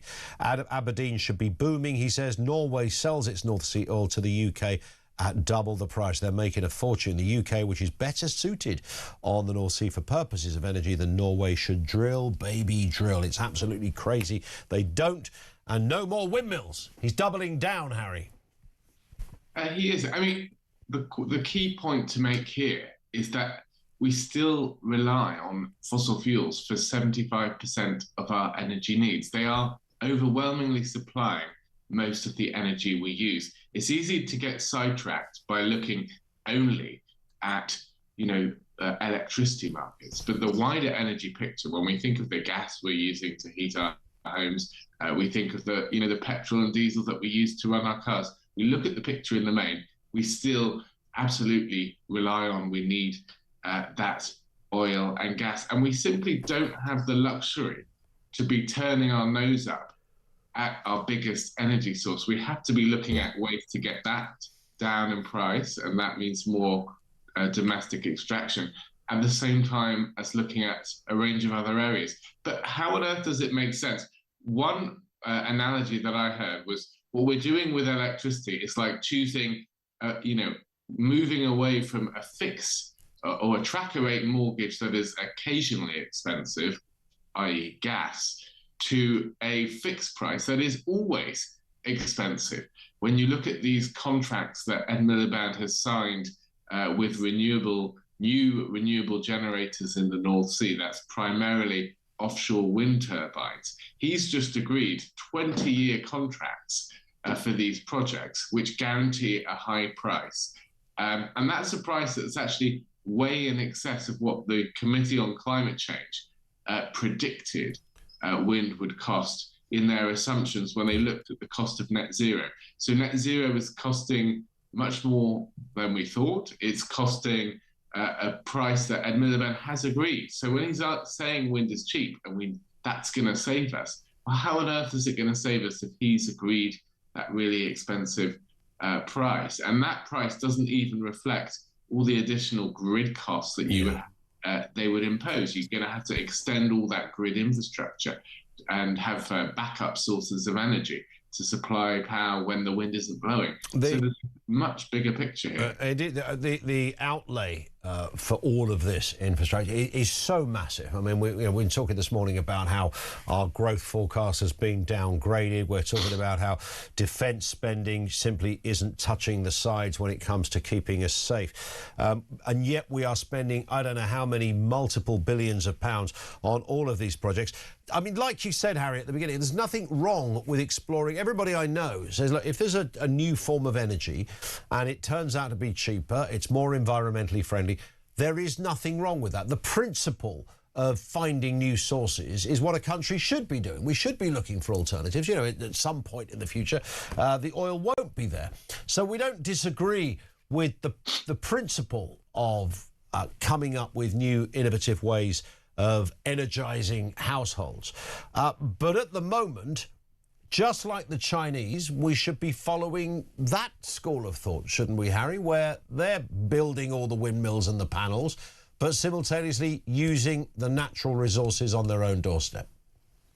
We're right to point out China, and they're building large numbers of coal power stations, and actually Asia's response more generally to what we've seen going on in Iran has to be to turn to coal, because they recognize that when there's a crisis, there's an urgent need to keep energy prices low, and so they've turned to coal. They're not in the situation that we are, which is we're tying our hands behind our back, and we're not using a resource that's there, and the result of that is devastating. You look at our industrial sectors of the economy, we're losing many factories, we're losing refineries, we're losing potteries, we're losing plastics, we're losing petrochemicals, all of these core industries to our industrial strength. So unless something is done, those industries will continue to disappear. We will be strategically weaker, more reliant on imports, and of course more vulnerable when these problems, if they strike again in the future. Indeed. Harry, thank you for your time. He's Harry Wilkinson, Head of Policy of the Global Warming Policy Foundation. Thank you to him. Over to you. Loads of comments coming through. 0344 499 1000. Ben in London says, morning Ian. My advice to Rachel Reeves is to pick up her P45 on the way out, and don't forget to turn the lights out in number 11 when you leave, or Ed Miliband might complain. He certainly will. Thank you, Ben, for that. Christina, stopping giving hard-working people's money money to illegal migrants and deport them as soon as possible. This will save loads of money. It will save around about between 4 and 5 billion a year. This is the hotel cost. On top of all of that, you have the compound cost. This will increase over time. Most of these people are going nowhere. And, of course, you've got NHS resources and goodness knows what else thrown into the bag too. Social cohesion gets relegated in this debate. That's a massive factor in this. No one really talks about it with any level of seriousness. It's an absolute mess. If we solved that issue, we could pay for our current defence increases needed, which is 6 billion by 2027. So within a year, they've got to up it by another 6 billion. If you closed all of those hotels, you would actually pretty much cover that specific cost. The state of the UK. On that point, here's a voice note from Phil. Morning, Phil. Morning, Ian. Phil from Durban in South Africa again. What a situation we are in. Everything is just a mess. Defence, totally broken. Police don't work. NHS, broken. Migrants, still flooding here. Immigration, tax, record levels. Shoplifting, record levels. The Treasury, absolutely broken. What have they done to this country? We are the laughingstock of the world.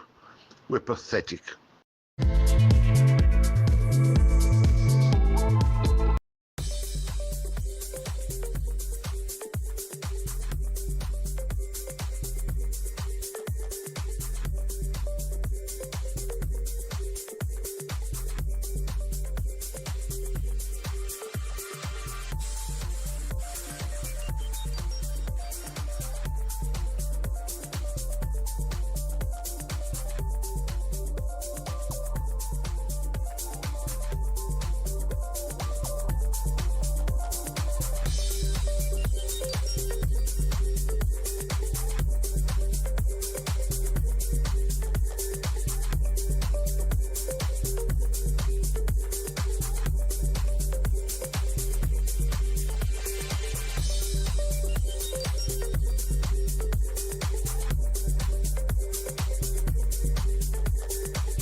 Crown is facing its gravest test in decades, and the royal tea from Talk is your front row seat. With royal reputations under pressure and probing questions about public trust, we unpack every twist and revelation with the biggest names in the business. From the throne room at Buckingham Palace to a mansion in Montecito, we follow every royal ripple. Never miss a moment of The Crown in crisis. Subscribe to the Royal Tea from Talk on the app or wherever you get your podcasts.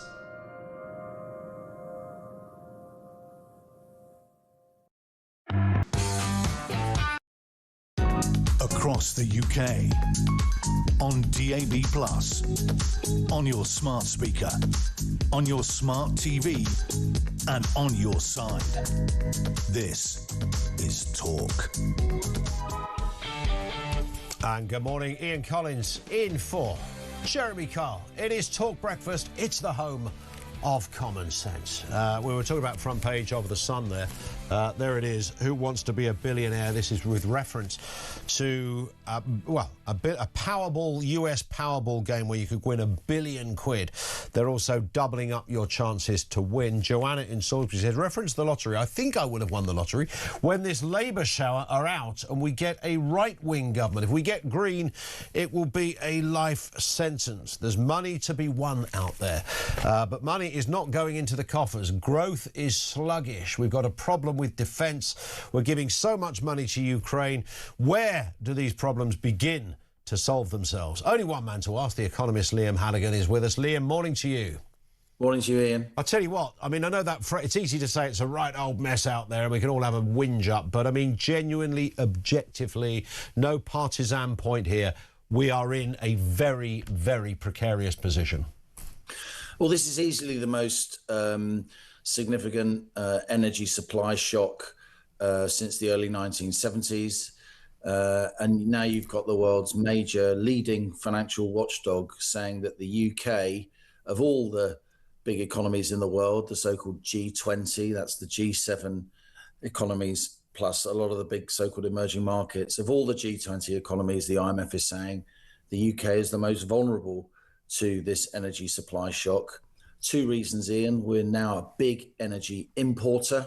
As recently as 2005, we were an energy exporter, but the North Sea has been allowed to decline. It's been taxed almost out of existence as a source of energy. And we're also a major food importer. And this blockage at the mouth of the Persian Gulf, the so-called Strait of Hormuz, which now everyone knows about, it's not just a crucial valve for energy. A fifth of the world's oil and gas goes through, or is meant to go through, that transit point every day. It's also very, very important for food and particularly fertilizer.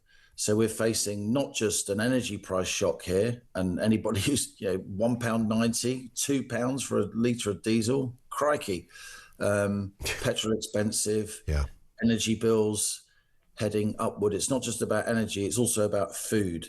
Unless we can get the mouth of the Persian Gulf open, unless we can get those feedstocks for fertilizer, natural gas and so on through to Asia in particular, unless we get those crops planted in the next few weeks, there's going to be a food price shock this autumn, and Britain as a food importer will be exposed to that as well. And that's why the IMF is really calling out the UK here. What they're saying is that the UK is going to grow by just 0.8%, the economy in 2026. How does that compare to last year? Well, last year seemed pretty sluggish, didn't it? And we grew by 1.4%.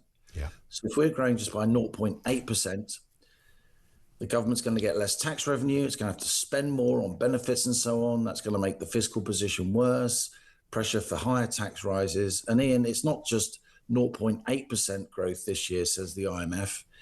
If you look at growth per head, that is the amount of the cake each that we're getting, then actually the UK is at the worst position of all G20 countries, just 0.2% growth in per head GDP, says the IMF this year. It's not looking good. It's really not looking good. And you sit there and try and, I try to be the optimist. I'm not me too. Very keen on this government, as I think most people are. That puts it very, very mildly for broadcasting purposes. But I try to be objective and think, well, how do we green? Keir Starmer made big play about growth. We've been playing a montage all morning about the amount of times he talks about, we need growth. It's my priority. I literally, Liam, cannot see where this would come from. I mean, growth requires innovation, industry, entrepreneurs. It requires all of that. That's an expensive process in itself, even before the Iran war. So it's very hard to spot the chink of light somewhere that can show us a way out, as it were. This war in Iran hasn't caused the UK's weaknesses. Those weaknesses were there. The weaknesses were there as the Tories went out of office. It must be said, Rachel Reeves did not have an easy inheritance from the Tories. She inherited an economy where the tax take was already approaching a 70-year high. But this war hasn't caused those weaknesses. Labour have made those weaknesses worse, but the war has exposed even more starkly the UK's relative weaknesses. even before the war, Ian, we had the highest inflation in the G7 economies of all the advanced economies in the world. Even before the war, the British government was paying more to borrow than any other G7 country, more than Greece, more than Spain, more than Morocco. That outlier status, high inflation, high borrowing costs, have become even more acute since this war began. The UK government's borrowing costs have gone up more than any other G7 country. Why?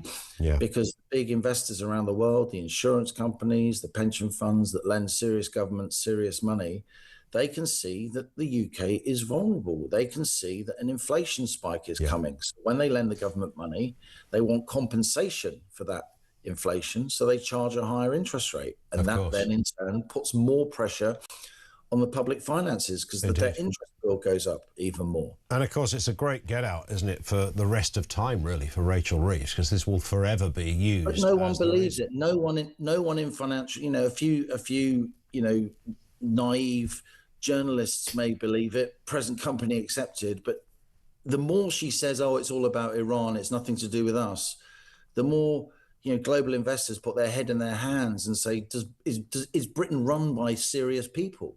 It's just complete head in the sand, attempted escapism to say this is all about Trump, this is all about the war in Iran. Of course, the war in Iran has made things worse. Of course it has, but the UK was already an outlier. So we have to address our underlying issues. And our underlying issues is that the UK economy is taxed far too heavily. It's regulated far too much. We used to have a pretty flexible, agile labour market. We've now got, Mediterranean levels of youth unemployment. And there's no sign that anyone in the Labour Party is going to, reduce government, is going to reduce regulation, is going to push through these pro-growth measures that we so desperately need. On the contrary, the Labour Party is moving further and further to the left. And it's pretty clear that after May the 7th, Keir Starmer's leadership is going to be absolutely up for grabs. And he's not going to be replaced by anybody who's more market friendly or better at managing the economy. He's going to be replaced by someone from the Labour left who's more likely to borrow and spend even more. Again, that is why financial markets are putting such pressure on the UK's public finances. Listen, I was looking for optimism when you first came on, Liam. You've provided what you have provided, however, is real clarity. It's time for honesty, Ian. It's complete honesty. And we're not getting that from our political leaders. Listen, Liam, great to have you on. Before you go, by the way, I've got to ask you this because I'm a journalist and we love you to bits. It seems the only green shoots I can see anywhere looking at the newspaper are in your personal life. Can you confirm or deny what I'm reading here this morning? I can't think what you're talking about, Ian. Sorry. It's everywhere. Look, even you're going to be doing Hello soon. I never thought. I've known you for years, Liam. You're going to be I can sit at home with Liam. And is there anything you can add to that for us? Is it true? Are they just making it all up? Are you and Kate a one?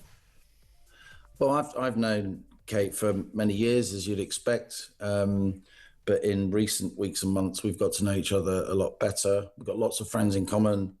I think there's a definite spark between us. We're both single, both media people, and we've been spending more time together. But it's early days, and we'll see what happens. You're a brilliant journalist. She's a brilliant journalist. You will be, I hope, a great couple. And I look forward to the Hello spread as well. Maybe I could be in the background bringing a cup of tea or something. Liam, I think you'll understand why I asked you all of that. Thank you. Great to have you on with us. Liam Halligan, The Economist, and news of the economy and news of his new relationship with Kate Garraway as well. Everything you need to know, all the breaking news right here on Talk. Let's get the latest news headlines.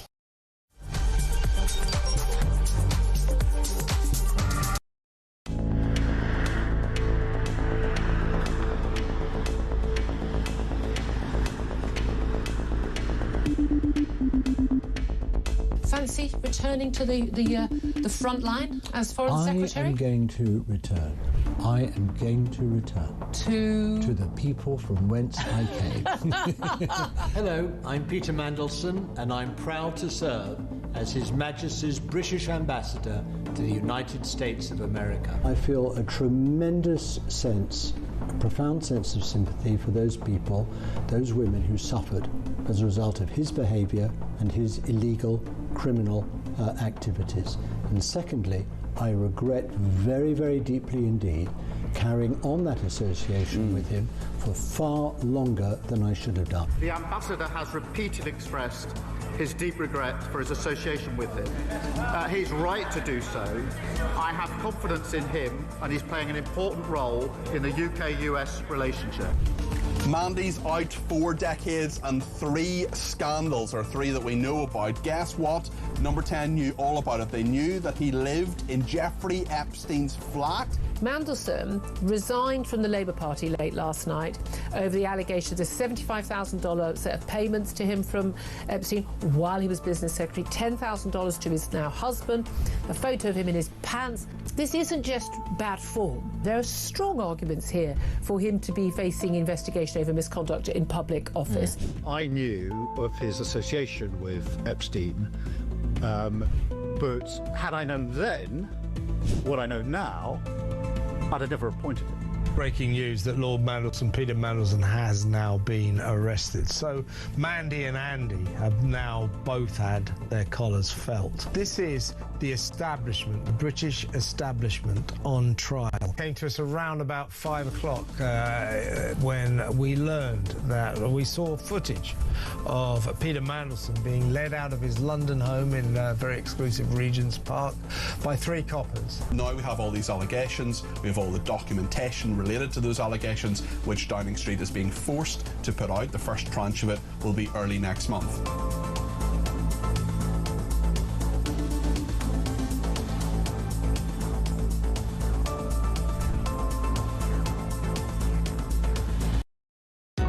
Across the UK, on DAB+, on your smart speaker, on your smart TV, and on your side.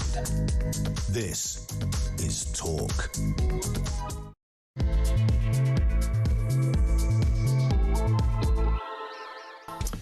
This is Talk.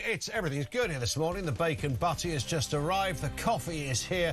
We are rammed to the gills with all manner of subjects and debates. And, of course, your contributions are what absolutely matters. Key to the whole proceedings. 0344 499 1000. Or you can voice note us there and call. Or you can leave us a message on 87222. We've got the light, we've got the shade. The UK is royally skint, we know that much. We're Boracic, nothing left in the pot. We have tapped out financially. This is the IMF telling us they are downgrading the UK economy from 1.3%, which wasn't great in the first place, to 0.8%. This is very bad news. Liam Halligan telling us just before the news, there doesn't appear to be a window, a sort of way out, an exit strategy, a way to get out of this thing. And tying all of that in as well was, again, another stark warning. This came from George Robertson, former head of NATO, former Defence Secretary under Tony Blair, suggesting that we should be reducing the welfare bill to pay for defence. In fact, let's have a little... We're about to talk to Dan Hodges. Can we have a quick listen to what George Robertson said? This is so key and so important. Remember, keep in mind when you hear this, this is a Labour man speaking. This was a man that's commissioned just a year ago to come up with a review of what needed to be done in terms of defence. He served in the Labour government, head of NATO. He's not a man who regularly speaks out of this kind of thing. Quite a quiet fella. He's 80 now. Much respected elder statesman. Let's have a listen to what he said last night. I spent the best part of a year working on the new government's strategic defence review. And I can tell you now, bluntly, the conclusion of all of that work. We are underprepared, we're underinsured, we're under attack, we're not safe. Bluntly, that is the underlying message that we got. And the current conflict in the Middle East has to be a rude wake-up call to this country. On top of what we've already seen in Ukraine, it should remind us in the United Kingdom of our vulnerabilities. And there are many. The cold reality of today's dangerous world is that we cannot defend Britain with an ever-expanding welfare budget. Let's get a word then. Dan Hodges, commentator at the Mail on Sunday, is with us. Morning to you, Dan. I mean, that is troubling. To hear those words from Lord Robertson is disturbing. It's very disturbing, but to be honest, George Robertson hasn't, I don't think, told us anything that we didn't already know. True. And he certainly hasn't said anything that people like myself and others have been saying, if not for weeks, certainly for months or even years. I mean, I think the key thing, I mean, I said this last night on social media. I mean, over the last month, and obviously these issues have been brought into very sharp focus by events in Iran. A number of people, in particular, sort of supporters of Keir Starmer, have been roaming around telling us, you know, simplistically, what a great war he was having. You heard this phrase a lot. Keir Starmer's played a blinder. He's had a great war. And people such as me have been sort of posing the question, well, hang on a second. If you look in terms of where we are in terms of defence, if you look where we are in terms of foreign policy, if you look where we are in terms of our major strategic alliances, I'm not sure that's true. And all the evidence that we have is to the contrary. We obviously, in defensive terms, have been humiliated in a conflict that we're not even supposed to be involved in. Obviously, the inability to... That takes some doing, doesn't it? Exactly. I mean, to even send a single destroyer to protect British interests in the Mediterranean at a time when we were under attack was obviously the most glaring example. In terms of our foreign policy, as I said, at the beginning of Starmer's premiership, and indeed for the first sort of half of his premiership, we were told, I was told, others were told by people in Downing Street, firstly, that he was a master diplomat, and secondly, that the key component of his foreign policy was building an alliance with Donald Trump. And indeed, we were told he was, the Trump whisperer. Yeah. Where's that ended up? I mean, obviously, and let's be fair, Donald Trump is quite frankly appears to be going basically mad at the moment, and is obviously his volatility is something that's very difficult to manage. But the reality is, we were told Keir Starmer was the man who could deal with that volatility. Equally, because of that, we're now in a situation where obviously we're no longer a member of the European Union. The special relationship has basically collapsed. NATO, our great strategic defensive alliance, is fracturing. And that's the reality of where we are. And if you strip away the Downing Street spin and you strip away the rhetoric, that's the reality of where Britain is this morning. As George Robertson said, we are not safe. And that, obviously, you can't solely lay that at Keir Starmer's door. Obviously, successive governments have to take their share of the blame. But the reality is, this is the government we have at the moment. This is the Prime Minister we have at the moment. And it's quite clear, for all the grand-falutin rhetoric and yesterday he's setting up a committee, or he's hosting a summit, or he's going abroad or whatever, for all the sort of the theatre, the hard facts are, under this government and under this Prime Minister, Britain is not safe. Donald Trump has waded in about that special relationship. I know that he's kind of gone a bit bonkers of late. I mean, when you start falling out with big allies in Europe like the Italians, understandable over what he said about the Pope and the row there. But nonetheless, he's doubled down, reiterated his point, Dan, about the sad state of the special relationship. That was his words, sad. Suggested he could change the conditions of the trade deal. I mean, this is kind of a little bit blackmail-y, but nonetheless, I mean, it's within his gift to do that, assuming he would change it to the negative rather than the positive. Yeah, and, again, that's an example, it's a classic example of Trump's volatility. I mean, this is one area where, Starmer, can't take the blame. I mean, as we can see, he's regularly attacking us now. He's regularly... he's lashing out at everyone. Yesterday he was lashing out at one of his closest European allies, Maloney. He's lashed out at the Pope. Obviously, he was basically praying Jesus Christ in AIDS, you know, the other day. So basically everybody's getting it at the moment. But the point is that simply underlines the nature of our isolation at the moment. And the point is, you know, I don't blame Keir Starmer for that. But the problem we've got is Keir Starmer and the government are not even prepared to face up to this reality. So there was a meeting last week. There was a major defence conference last week in London, in which John Healey, the Defence Secretary, turned up and said, "Oh, don't worry, the United States are locked into NATO." Now this was like a couple of days after Donald Trump had literally said, I'm thinking of leaving. And also remember, this is not what we're seeing in terms of the United States' attitude to both NATO, ourselves, and Europe in general. This is not simply a product of what's happened over the last month. At the very beginning of the Trump presidency, one of the first acts of the Trump presidency was to send J.D. Vance and Pete Hegseth over to Europe to say completely unequivocally, the party's over. They literally said, look, you guys are not our priority anymore. The defence of Europe is not our priority anymore.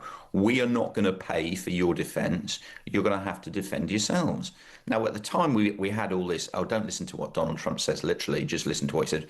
But on this one, we do have to listen to what he says literally.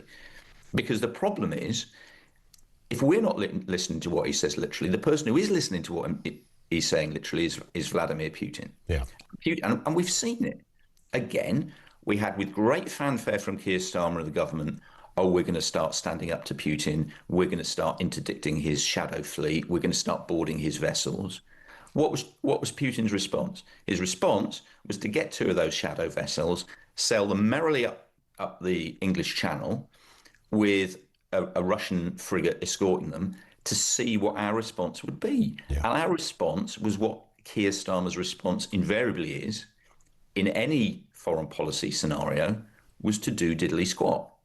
And that's the problem. We have a Prime Minister in Keir Starmer who thinks inaction is sober, sensible diplomacy. Yeah.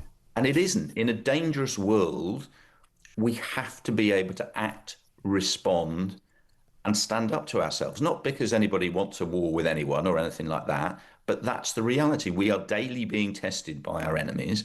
And as George Robertson, as you pointed out, to quote, Neil Kinnock, a Labour former head of NATO is saying, we are simply not standing up for ourselves. We are at very, very serious risk. And of course, this ties in, I guess, with that wider issue around the economy of the IMF, the forecast, the 1.3 being downgraded to 0.8. How do we recover? So if you look, even if you put the war to one side and the defence budget to one side, we still have this stubborn set of economic figures that are not just, it's not as if they're going nowhere at the moment, but you can just sort of see over there, there's a little route to recovery. There's some green shoots about to pop up, might take a year.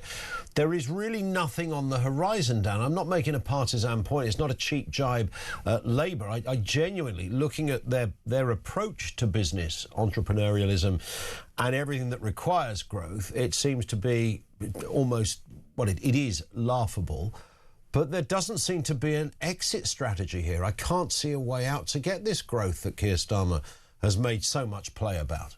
But again, it ties in directly with what I was saying. So remember at the start of last year, there was a big press conference with Rachel Reeves and Keir Starmer in which she said, I have three priorities: growth, growth, growth. Right, that was a big fanfare. That came to nothing. Why did it come to nothing? Because her economic strategy involved raising taxes and trying to stimulate growth against that background. Now, again, let's be fair. Labour did inherit an economic mess. That's one of the reasons why the Tories were unceremoniously bundled out of power. But the reality is, Labour said they would tackle this. And again, two things we were told. One, we were specifically told because of the decisions Rachel Reeves and Keir Starmer had taken, that the United Kingdom was uniquely placed to weather the shocks inherent in the global economy, including Trump, etc. What we saw yesterday was actually the IMF downgrading the UK's economic growth forecast more than any other country in the G8. So again, that argument has been completely exposed. Yeah. The second thing we've been told over the last few weeks, last few months, the last couple of years, is because of the global threats we were facing, to quote Starmer, Britain was now on a war footing. And we had to start to expand our military and expand spending on defence to meet the new global threats. Yeah. What did we learn yesterday? That far from expanding investment in our military, the armed forces are currently being told they have to find an extra £3.5 billion of cuts from somewhere. Yeah. And, again, this is something I said yesterday. This is the political reality. Even if Keir Starmer took on board everything that George Robertson had said, if he did, as he said, wanted to get Britain rearming onto a war footing, the political reality is he can't. Yeah. Because he is so personally weak politically, there is no way Labour MPs are going to countenance cuts to schools, cuts to hospital, cuts to welfare, cuts to the police, to spend more money on more tanks, more warships, more bombs and more drones. Yeah. That's the political reality. Indeed. Dan, on that point, it's a grim point to end on, but it's a very real one. Thank you, Dan Hodges, as ever, commentator at the Mail on Sunday. Let's speak with Kevin Hollinrake, MP, chairman of the Conservative Party. Kevin, good morning to you. Let's just pick up on the conversation we were having there. Reference the Lord Robinson speech last night. This is really damning stuff. It comes from a Labour man, a Labour Defence Secretary, a Labour head of NATO. He's top of his tree when it comes to defence, much respected, and there he is telling his own party that they've got this terribly wrong and they need to find savings from welfare in order to spend on defence. Your reaction? Well, we're in violent agreement with George Robertson. In fact, we said exactly the same for months now. We need to spend more on defence. And I've got to say, Kemi Badenoch in the House on Monday offered to work with Keir Starmer to reform the costs of welfare, the costs of doing government, and invest the savings in defence. We need to do that now. That offer was completely rebuffed by Keir Starmer in the most disgraceful way. This is a time of crisis. We clearly need to spend more on defence. We need to do it by cutting the cost of government in other areas. That's exactly what George Robertson said, exactly other Labour figures said, including Tony Blair. So we need to make those decisions right now. We've been calling on the government to do that so for some time. We made the commitment to get to 2.5% of our gross domestic product spending on defence back in 2024. We need to get to 3% now by the end of this Parliament. We want to see Labour make the same commitment. We're willing to work with them to deliver on that commitment. It's the numbers are absolutely huge, are they not? When you look at what we do spend on defence and what needs to be spent, it's not enough, of course. At the moment, we're at this 2.4. They want to get it to 2.5, as you rightly say. And then, of course, the reality of the percentage is that behind it are billions of pounds. The government would be expected to find £6 billion by the end of next year, and then another 15 billion by the end of the next Parliament. Where does the money come from? Well, reforming welfare, we've been very clear about that, and that's what George Robertson said, a Labour politician, a former Labour politician, and the person who's written the government's strategic defence review. He said exactly that, exactly what we've been proposing for some time. We've identified £47 billion of savings, half of that from reforming welfare. We need to do that now and make the commitment and make the money available to invest in our defence. The world has changed even since 2024. We should be stepping up our commitment in terms of defence. That's what we want to do. We've got a clear plan to do that. We've got a sovereign defence fund that we want to create to make sure we invest long term in our defence. The world is changing rapidly. It's very important that we work together to make sure we deliver on that commitment. We know what needs to be done. We need a Prime Minister that's willing to make a decision But this Prime Minister never seems to want to make a decision. We need a Prime Minister with backbone. I think that person should be Kemi Badenoch, but it will be some years, of course, probably before we get to a general election. But for now, we need to make sure we make the right decisions, willing to work cross-party to deliver on those decisions. And how the wider point about economic growth, I mean, we are in a horrendous position at the moment, not just because there is no growth and we've been downgraded on growth. It's very hard, Kevin, to see a way out. I keep repeating this sort of tunnel where you want to see a bit of light at the end of the tunnel. Trying to be journalistically objective about this, it's really hard to spot one. Well, of course there are international affairs that not governments, of course. We saw that during our term in office with COVID and the cost of living crisis, and there are some crises that are beyond this government's control. That doesn't mean it's got no controls, though. And it's made all the wrong decisions in terms of putting taxes up prior to this and increasing the red tape on businesses. So the economy was forecast to grow by 2% in 2025. It grew by 1.4% because the Chancellor and the Prime Minister have massively depressed business confidence. Business confidence, according to the Institute of Directors, was +5 when they took over in July 2024. To date is -76. It was -63 before this crisis because they've made the wrong decisions time and time again. And this has real-world effect, of course. It's not just the effect on businesses, it's the effect on jobs. You've seen unemployment rising by about 300,000 since they took office, 1.5 million more people on universal credit. These are all because of the choices of this Prime Minister and this Chancellor. Kevin, thank you for your time. Appreciate it. Kevin Holland-Rake MP, chairman of the Conservative Party, with us live from College Green with a couple of protesters knocking around behind him, I think agitating to rejoin the EU. But maybe they didn't see the 2016 memo. Lots to come here. More comment from you on the way. State of the economy, state of the UK, defences. Do we cut welfare to fund defence? The list goes on. Have you ever won the National Lottery or anything else for that matter? 0344 499 1000. Let's get a voice note. This comes from Tony. Morning, Tony. Good morning, Ian. Tony from North Somerset. Great show this morning. I keep hearing the expression on your show this morning, growth, growth, growth, from Keir Starmer. That's all he's ever said. The only growth he's got is the end of his nose. It's like a modern-day Pinocchio. Honestly, the country is a mess. Our defences are a mess. Our borders are a mess. Our finances are a mess. And if I hear the expression, free breakfast clubs, as a badge of honour one more time, I swear I'm going to go ballistic.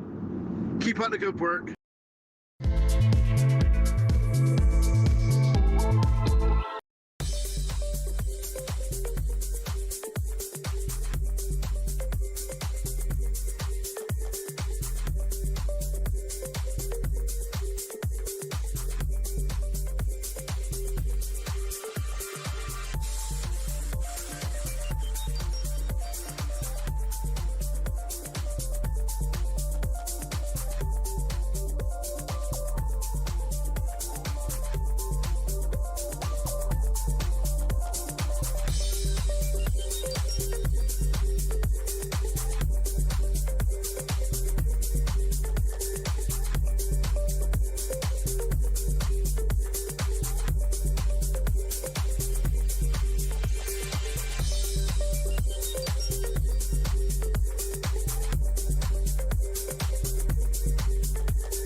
this society does not prioritise safety, children, women, all the rest of it. It prioritises, I was just writing it down, identity politics, skin colour, an offence. And when that happens, safeguarding goes out of the... We see it on every single thing, every single issue, Julia, right? We see it in terms of borders, okay, people coming into our country, we're going to talk about that in a minute, who have no concern about sexually assaulting women and children.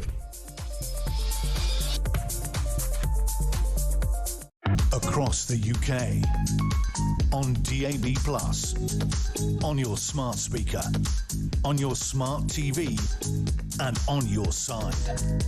This is Talk. It is Talk. Good morning. Welcome. It is the home of common sense. So much to get through.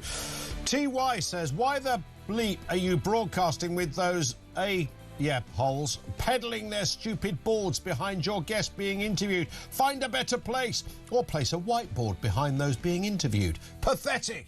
Yeah, it's College Green, mate, OK? They weren't obviously there to start with. College Green is known the world over for those once-in-a-while moments where, whether it's, what's it called, Steve Bray, the fellow with the megaphone who's interrupted more 10 o'clock news on the BBC than I care to even remember, or God knows who.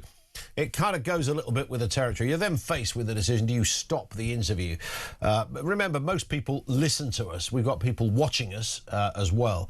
It's a bit weird when an oddball comes along and starts throwing out a... They never get their full sign in the picture either. They get bits of it.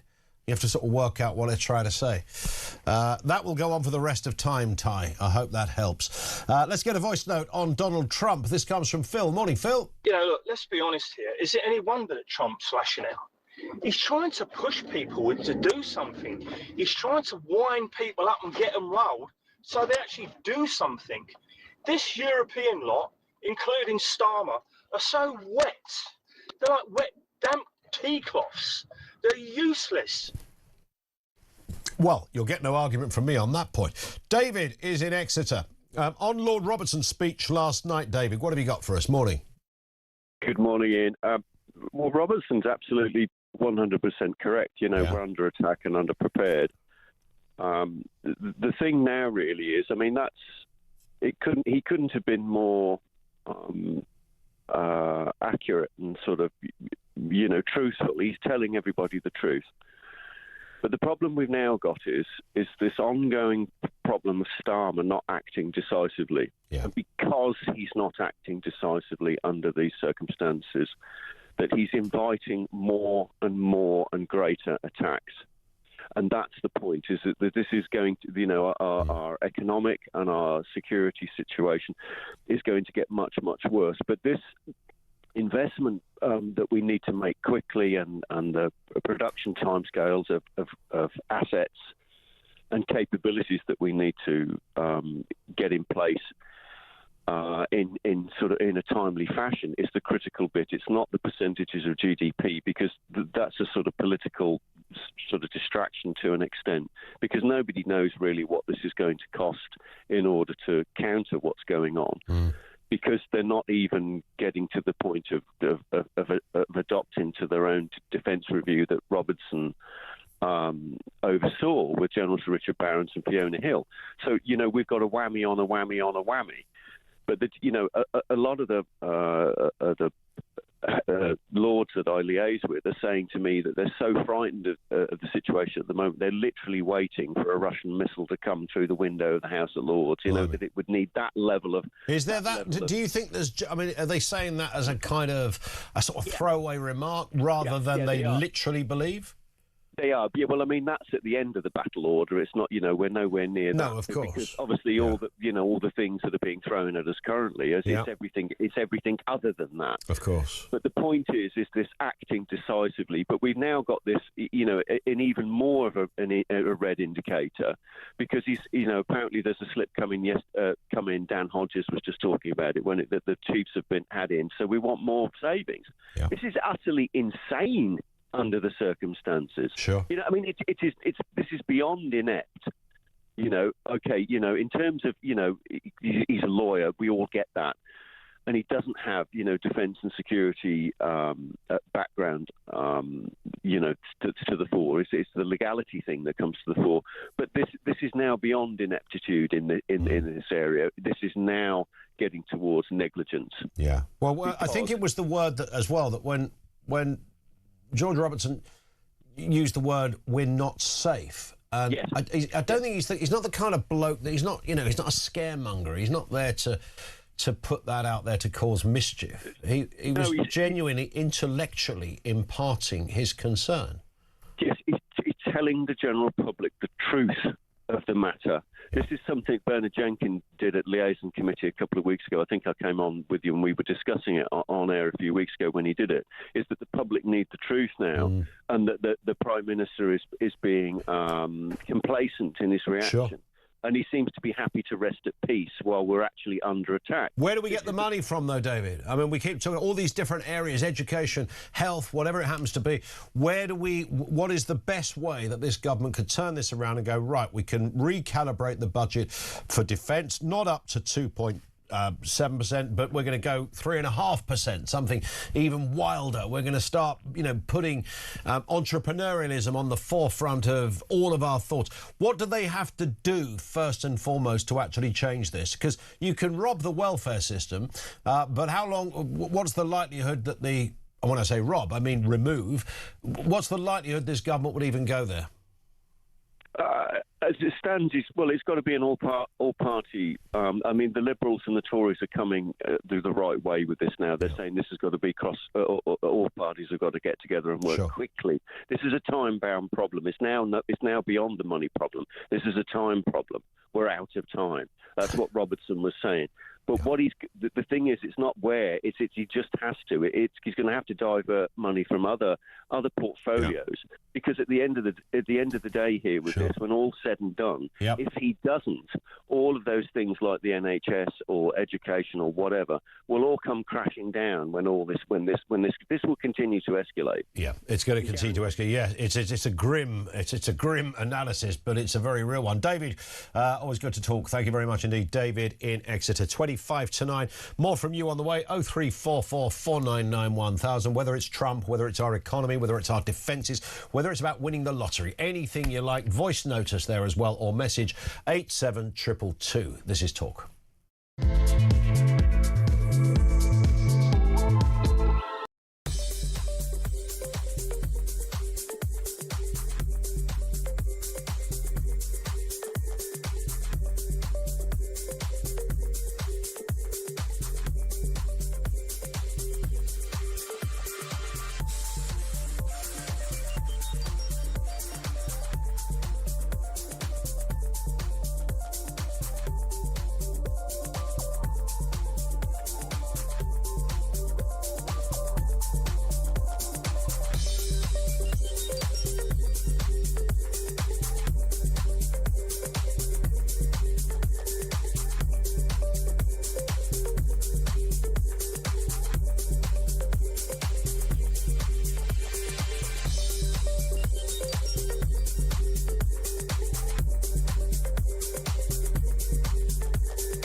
Across the UK, on DAB+, on your smart speaker, on your smart TV, and on your side.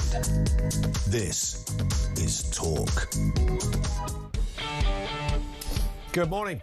Just gone 25 to 9. Ian Collins in for Jeremy Kyle on Talk Breakfast. So much coming in from you. Jeff says, morning Ian, why has there been no discussion about what is happening with the island protests? People are worried about it kicking off in the UK. Those protests are, as I understand it, still going on. These are the protests against the cost of fuel and everything that has happened as a result of Iran. People are not happy, particularly farmers and the like are not happy, and the Irish government sent the army in. We'll update you on the status of that, but it's certainly not over. At the moment, those protests, which began on about the 7th of April, continue. Hauliers, farmers, transport-dependent workers, all clearly concerned about the cost of fuel. And I think we're all sharing that. It's very hard to see where the I know it's kind of old ground now, isn't it? You know, how do we grow? How do we get bigger? Everything, petrol, food, fertiliser, all of these things. The cost of filling up your car, filling up your food basket. These things are off the scale. Heating your home. This was not meant to be the order of events in the 21st century. Back in the old Victorian era, they would have sat round there in gin houses talking about, oh, in 150 years' time, they'll be having it off royally, won't they, governor? Laughing from their toothless mouths as they pondered on what the UK might look like in a century's time. Little did they know it wouldn't be much better than it was then. It's mental. Bring back the gin houses. Maybe that's the answer to our problems. Let's have a look at this story as well. The government intending to publish new guidance on single-sex spaces next month after the May elections. This is according to Bridget Phillipson. She is also the Equalities Minister, of course. The updated guidance was submitted by the EHRC. But election rules mean the government can't make announcements. I find that absolutely bananas, that the law of the land says they can't do that. Why is this going on for so much, for this length of time? I mean, it seems never-ending. Mayor Forstata is with us, Chief Executive of Sex Matters. Mayor, good morning to you. Nice to have you with us. I mean, this, to me, I mean, there was a Supreme Court ruling. It seemed pretty clear-cut. Could have been implemented the next day, couldn't it? Yes, and it should be. The law is the law, and every employer, every service provider needs to be following it right now, not waiting for the guidance. But it's taken Bridget Phillipson nearly a year now to lay this updated guidance. It's not just guidance on single-sex spaces, it's guidance on the whole Equality Act that was being developed anyway, but it just needed to be updated on a few pages because of the Supreme Court's judgment, and that's taken over 7 months to do. Is there any, have you heard any sort of echoes of logic? And I almost laugh when I say from the government as to why such a very simple decision has taken this long? What we know is they've sat on it for a long time.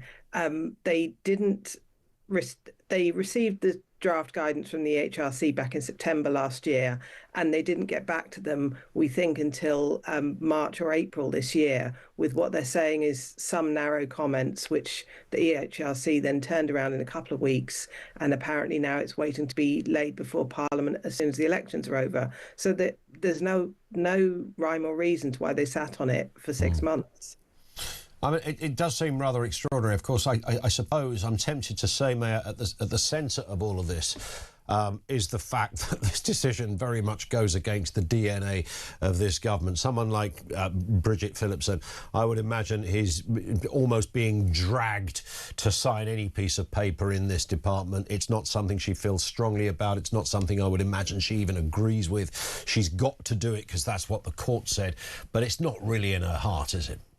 Well, she ran a women's refuge before she became an MP, so I think she knows what a woman is, but she's running a department which is run by civil servants who spent the last 15 years patting each other on the back and giving awards to other departments for allowing men who identify as women into women's toilets, showers, sports, and saying that this was inclusion. And none of those people have lost their jobs. So whatever she feels in her heart, the civil servants are absolutely committed to the idea that you are whatever sex you say you are. I mean, if you're somebody who currently runs a business, and, I've even had conversations with people in this position, what are you meant to do right now? So somebody walks in, you point and they say, where's the toilets? And they're asking to use the men's, or asking to use the ladies, rather, when they should be using the men's. What is the law of that? Would they get arrested? Would they get a letter from somebody? What's the deal for business owners? The Equality Act isn't criminal law, it's civil law. And it's not about what you must do, it's mainly about what you mustn't do. You mustn't harass people, you mustn't discriminate against them. You don't have to provide toilets, but lots of businesses do. Lots of businesses do because it's part of their licensing conditions. If you have single or separate sex facilities of any kind in a large building, it's always a good idea to have a unisex option. And mainly businesses already have that. It provides for lots of people, disabled people, families, people with luggage and so on. So if you've got three options, if you've got male, female and unisex, and you've got clear signs, you should just expect everyone to follow the law. You don't have to have, policing on the door, but if someone comes up to you and says, I'm going to sue you because you're not letting me in to the women's toilets, you can say, no, the law allows us to have clear women's toilets with clear rules. You just expect people to follow the rules. You would think so. You would think so, but there's a lot of agitators out there. We have this curious rule in the in this country about things you can't do around an election time. It's kind of even North Korea don't employ these kind of things that I can and can't say. Kim Jong-un would be blushing at some of the rules and regs, and it's that point that they've lent on really to say, oh, we can't announce anything yet because there's elections coming up, so that would be seen as something that breaches the basic guidelines. I don't get it. I can't for 1 second fathom it, but that's the law of the land. I think it's an excuse. The Equality Act is not law. It's law that relates to Westminster. It's set in Westminster. The EHRC is a national regulator. You don't say that everything in Westminster downs tools while the local elections are going on. They could quite easily have laid this guidance now. They're using the local elections as an excuse, I think. Indeed. Mayor, thank you. Great to have you on as ever. Good to speak. Mayor Fostata, Chief Executive of Sex Matters. How hard can it be to work out that's your loo and that's your loo over there? Straightforward stuff. Got a unisex one in the middle, if that's the way you want to go.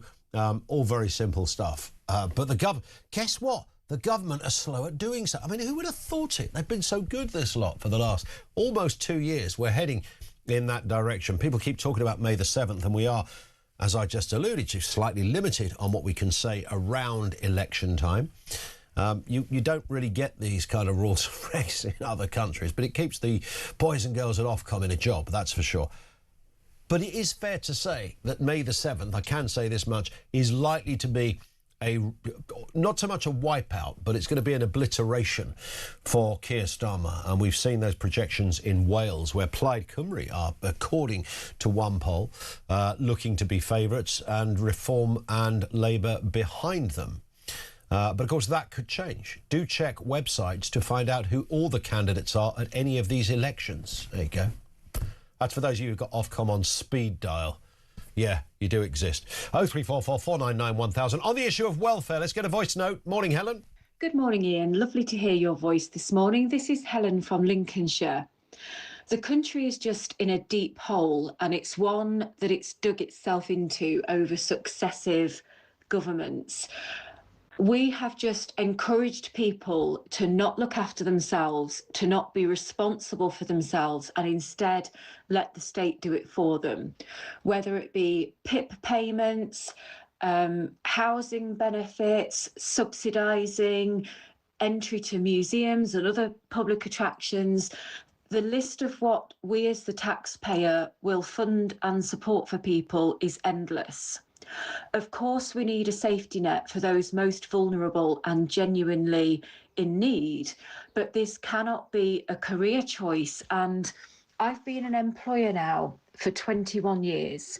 Prior to that, I worked in the public sector for 6 years, so I've seen both sides of this coin.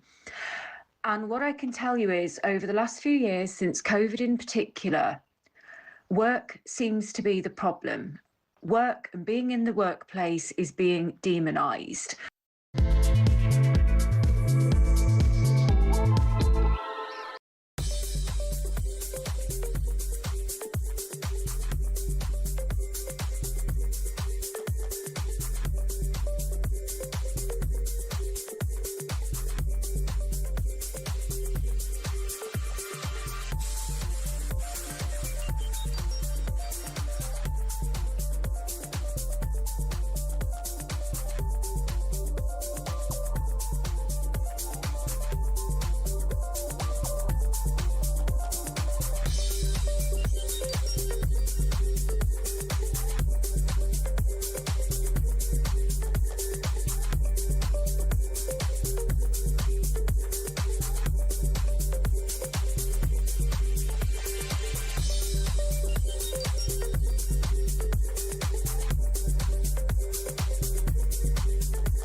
The world is on fire. Russia, Iran, China, conflicts brewing in all of their different regions. They're not waiting.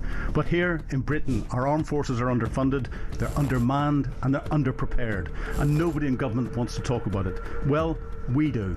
I'm Philip Ingram, and I spent my career in the world of intelligence, military planning, strategic planning, and unfortunately, conflict. This is Talk War, and this is where we analyse the conflicts shaping our world. Across the UK, on DAB+, on your smart speaker, on your smart TV, and on your side. This is Talk. It is Talk. 0344 499 1000. Hey, look, we found a reason why the MOD might want more money. Listen to this.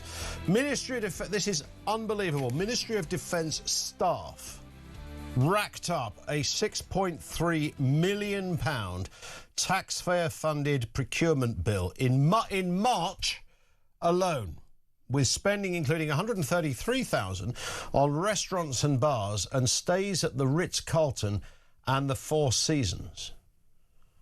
Now, Keir Starmer, they have these cards, these procurement cards that they can use for hospitality reasons.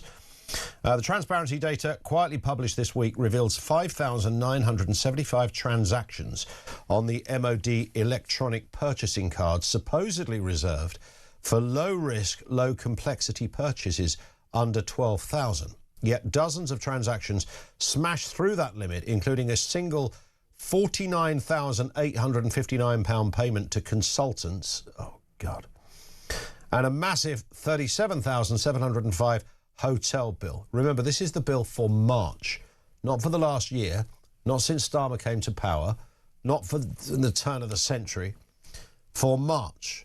Someone even found time for an £11,000, £457 blowout. 14 separate transactions were logged at bars, pubs and nightclubs, totalling over 17 grand. One particular boozy session cost £3,780. There was £2,688 spent on a snooker hall. On a snooker hall? I could take you to a snooker hall for about £6. And £1,325 at a cosmetic shop. All for... Are we buying their makeup over there?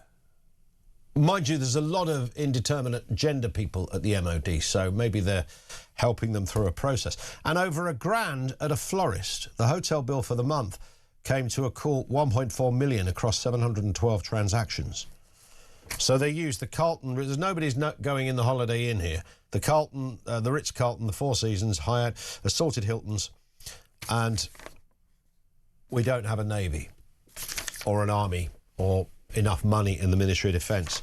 Let me give you that headline figure again. This is courtesy of Guido. Thank you, Guido. £16.3 million of taxpayer-funded money was spent in March. I mean, this is just off the scale. This is not how life in the public sector is meant to be. The bill is absolutely massive on clubs, bars, restaurants and hotels. Somebody is royally taking the piddle here. 0344 499 1000. Thoughts on that? Now, the government intends to publish new... I'll read that again. Kidlington illegal waste clean-up site. You remember the Kidlington site where this huge, absolutely ridiculous, horrendous pile of waste had been building up to just unbelievable sizes. The clear-up has begun. Up to 30 lorries a day will now remove the illegal waste dump as part of the £8 million clean-up. 20,000 tonnes of commercial and household waste, including everything you can imagine. There's tyres, there's plastic, there's household rubbish. Everything you can think of is there. It just goes as far as the eye can see. Let's speak with David McKelvey, who is former Met Detective Chief Inspector and CEO of My Local Bobby. Morning to you, David. I mean, the fact that it ever got to this stage is one question. Good to see it's being cleared away, but it does come at a bit of a cost. Absolutely, yeah. And, you know, the joke of this is that it was in plain view. You know, this criminality by organised crime was taking place in plain view of everybody, and nobody done anything to stop it, and nobody's being prosecuted. It's the whole thing is just farcical. It is farcical. I don't know whether there was any intel on who specifically was responsible for this. Do we know anything in that respect, David? I am absolutely certain they will know who's responsible for this. It's usually the same criminal gangs, and, you know, in reality, the Environment Agency, the police, whoever, simply had to sit there and watch who was turning up. They knew it was going on, and they simply had to get index numbers, stop the vehicles, and arrest the individuals who are involved in this. This is not difficult. This is simple. Yeah, old-fashioned policing, you know, and it's been allowed to get to this stage. And it's on an industrial scale. This is, you know, it's almost sort of organised crime territory, for want of a better phrase. This didn't happen overnight, of course. The fact that it was happening over a sustained period of time would have opened up the possibility of nicking the person that was doing it. Yeah, absolutely. I mean, and this is not a one-off. It's happening everywhere. Yeah. Organised crime has realised there is vast money in waste, and obviously since the councils have, stopped people going to waste sites and using the facilities that exist, within the council, people are doing this. This is what's going on. But this is pure, unadulterated, organised crime. This isn't someone just dumping some stuff on the side of the road. This is organised crime making huge sums of money, and people need to be held to account. And the only way you do that is to prosecute, convict them, and take their proceeds of crime away from them. Bang on. The interesting thing about fly tipping more generally, I mean, this is in a different league in terms of the scale of this one, but I can't drive down the A21 near me without seeing somebody's discarded mattress. You know, there's always a wardrobe in a lay-by the other day. I thought it must have been more effort to get it in the that than to have it taken away. Nonetheless, it's all out there. The penalties for this are not particularly brutal, are they? Not much happens, even if you're caught. No, that's absolutely right. The Environment Agency had for many, many, many years been utterly useless in dealing with this. This is criminality. It's organised crime. You are capable of using the Proceeds of Crime Act to take the money off these people. You can send them to prison. Unfortunately, as you've seen, the government have now, introduced new sentencing guidelines. So these people are unlikely to ever go to prison because the sentence would be less than 12 months. And so effectively, we're almost decriminalising this type of crime. Yeah. Spot on. David, thank you. David McKelvey, former Met Detective Chief Inspector. He's also CEO of My Local Body. Bobby. My Local Body. Maybe that's a whole app I need to start. My Local Body. It probably has implications, doesn't it? I think I might get a knock on the door and be added to a list. Thank you to him. Thoughts on that? Fly tipping is also an interesting one. I find it unbelievable that within the same gene pool that the rest of us exist, there are people who think it's kind of okay to just open. I did see as well, actually, closer to me, literally up my road in a set of bushes, someone had there was a back seat of a car in there. Now, I don't imagine a back seat of a car fell out of a car. It was obviously being discarded. Part of general car waste, they were probably dropping a bit here, a bit there. And you kind of marvel at this, and I know it's all really obvious stuff, but you do marvel, don't you, at your fellow humanoids that would go, I know what I'm going to do. I'm going to stick that in my car. I'm going to drive down the road. I'm going to chuck it in a bush, or I'll just leave it on the road. You kind of think, well, who are those people? Who are you, as the phrase goes? And at what point did you do the calculation that this was okay? The other thing I always consider when you see these kind of social crimes, if you like, is what else do people... Someone who would do that, what else do they do? What kind of person would do that? How would they treat their other half? What are they like when it comes to customer services? What do they do in terms of other forms of income? I mean, it's a horrible picture. These are, those that lurk somehow just surviving in the gene pool. Every time you think they're dying out, another mutation of the Dodge pot happens. And up they pop, along with their ways of doom and their criminal intent, whether it's fly tipping or something else. They're the people that they fill their car with petrol and then just leg it. You know the kind of people. 0344 499 1000. More from you. So much to get through. We'll take more comments on the way. Do we cut welfare to fund defence? How do we grow the economy? Have you ever won the lottery? And fly tipping stories too. 0344 499 1000. This is Talk.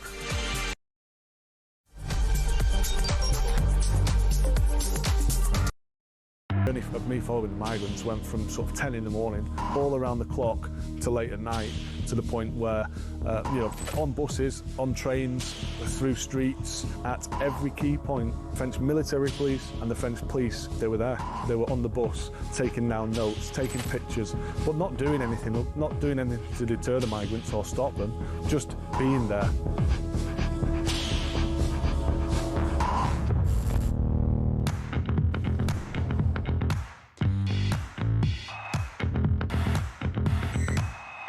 Across the UK, on DAB+, on your smart speaker, on your smart TV, and on your side.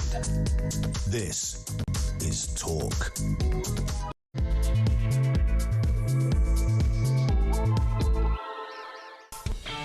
And good morning, welcome. It's Ian Collins in for Jeremy Carl. Big old news agenda coming up in this hour. By the way, in case you hadn't noticed, the UK is skint. We are brassic, nothing left in the pot. We have tapped out. Now, the International Monetary Fund has rather compounded this point by telling us that of all the major economies, the UK is going to be hit the hardest as a result of the energy shock caused by the Iran war. The World Economic Outlook, already grim, was forecast for us to grow 1.3%. That's now been downgraded to 0.8%. This is terrible news. How do we grow this economy? What is your message for Rachel Reeves? They don't know much about business. They don't certainly know much about innovation or entrepreneurialism. It's not in their DNA, let's be honest. And that rather ties in to the story yesterday, the warning from Lord Robertson, former head of NATO, former Labour cabinet member, a Secretary of State for Defence under Tony Blair's government, warning that we need to start taking money out of welfare and putting it in defence. We played you that clip earlier. Let's play it again. This is Lord Robertson, former head of NATO, warning of the perilous state of our military. I spent the best part of a year working on the new government's strategic defence review, and I can tell you now, bluntly, the conclusion of all of that work. We are underprepared, we're underinsured, we're under attack, we're not safe. Bluntly, that is the underlying message that we got. And the current conflict in the Middle East has to be a root wake-up call to this country.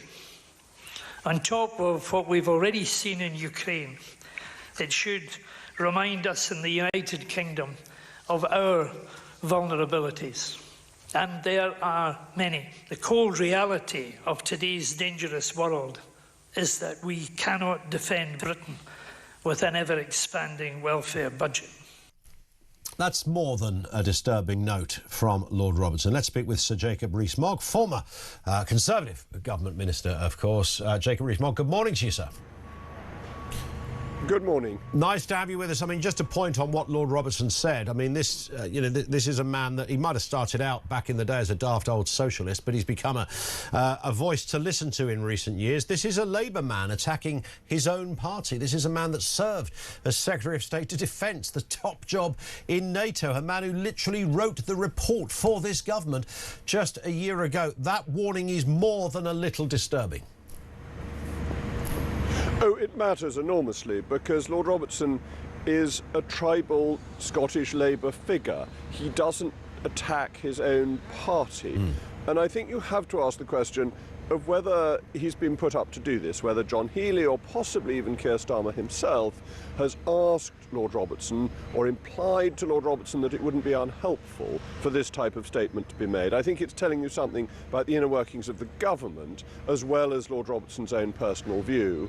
And I think it shows the weakness of Sir Keir Starmer that he hasn't simply, as First Lord of the Treasury, said to the Second Lord, the Chancellor of the Exchequer, we need the money to fund defence properly, the world is dangerous, and you've got to do something about the burgeoning welfare budget, which is just out of control. Why would Keir Starmer want him to make that speech? Surely it's a direct attack on Keir Starmer.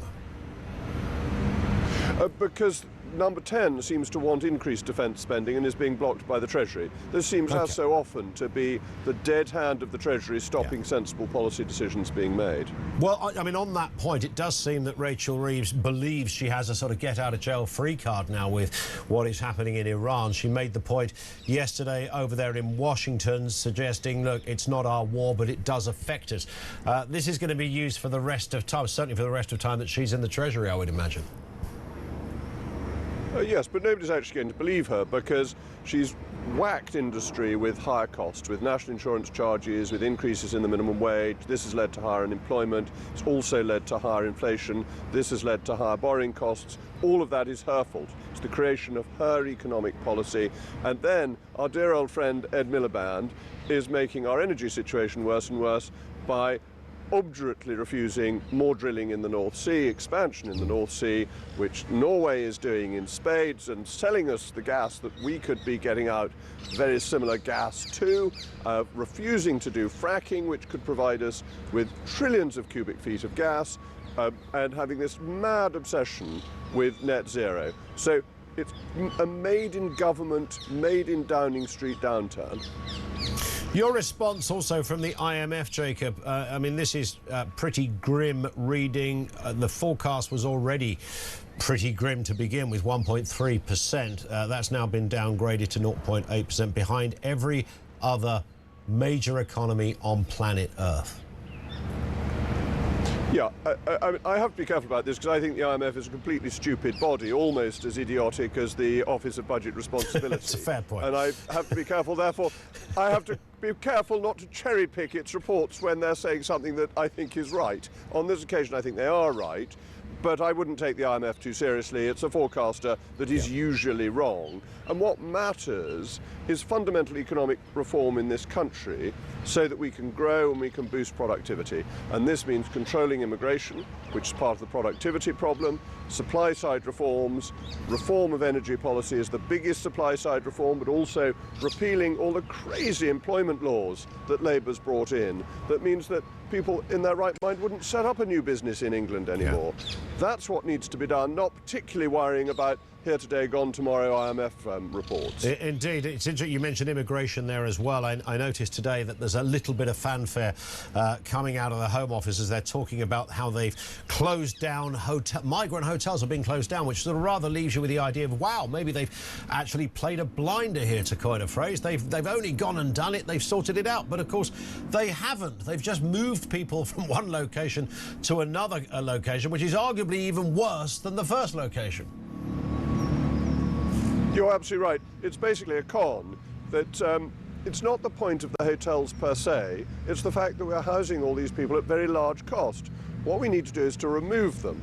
And that's where the government was so stubborn in getting rid of the Rwanda scheme, which was beginning to work even before it had started. People were not coming to the UK, they were going to the Republic of Ireland. We need a scheme that removes people from this country the day or the day after they arrive, rather than housing them at vast cost to taxpayers, billions of pounds a year, whether it's in hotels or former army barracks. Do you sense, I mean, you guys struggled with this as well, greatly. Nothing much happened then. The story continued to grow. It's now out of control. Nobody really seems to have a realistic answer. I mean, you have people sort of outsiders, if you like, from the major parties. Rupert Lowe would be an obvious example, who are advocating something much more robust, that literally remove people. Don't wait, don't have another inquiry, don't look for another report, literally just remove people. Why can't that physically be done? Well, we are a nation of laws, so if you want to do things, you have to pass laws in Parliament. That's how our system works, and you have to win elections to do it. You can't... The fundamental principle of the common law is that anything the government does has to have a legal basis. And this is really important and a vast protection for all of us. Otherwise, we would have arbitrary government, and they might decide they wanted to remove you or me. But you can do it. And we need to legislate to get rid of the Human Rights Act, pull out of the European Convention on Human Rights and of the Refugee Convention, take all their effects out of domestic law, overturn any judgments that relate to them. You could do that by a single act of Parliament, and then you can remove people. But the legal base has to come first, and once you've got the legal base, you have to have the backbone and the will to do it, and that's lacking. Well, both of those are lacking in this government. Sir Jacob Rees-Mogg, thank you for your time, sir. Great to have you on with us, joining us live from Corridge Green, with those protesters as well, still lurking around. They see a camera, those guys, they bring their posters out. That's going to follow anyone who stands on College Green today. Around all day. Thank you to him. This in from Les in Swindon. Morning, Ian. Great show. Reference this huge pile of illegal fly tipping. Here's an idea. Take some of these illegal immigrants, get them to wheelbarrows and shovel, and get them to fill the lorries. This would keep costs down and help put off some people coming to this country. Let them pay for their keep. It's rather interesting, isn't it? Because, of course, you can't work if you're an illegal immigrant. You're not allowed to work. The logic of what Les says, which is sound, would not be allowed to happen. As Jacob Rees-Mogg said, there are laws in this country, and those laws underpin everything we do. And I think we all largely understand that, because there's plenty of countries around the world that really don't have many laws, and the laws they do have are really fairly dictatorial. We're not that, so we take the good with the bad sometimes, but we become a victim to our own laws and rules and regs. We've all looked at situations and think, well, why... Everyone's an armchair Prime Minister, right? You look at fly tipping, OK? If I was Prime Minister tomorrow, you would get 25 years for fly tipping. There you go, done. And then you go into the Home Office and they go, OK, so if it's 25 years for fly tipping, what is it for burglary? Because that would have to be more, wouldn't it? And then what is it for running somebody over? That would have to be more than fly tipping. And then you get into that old kind of strange game. Let's talk about the UK. Paul is in Brighton. Paul, what have you got for us? Good morning.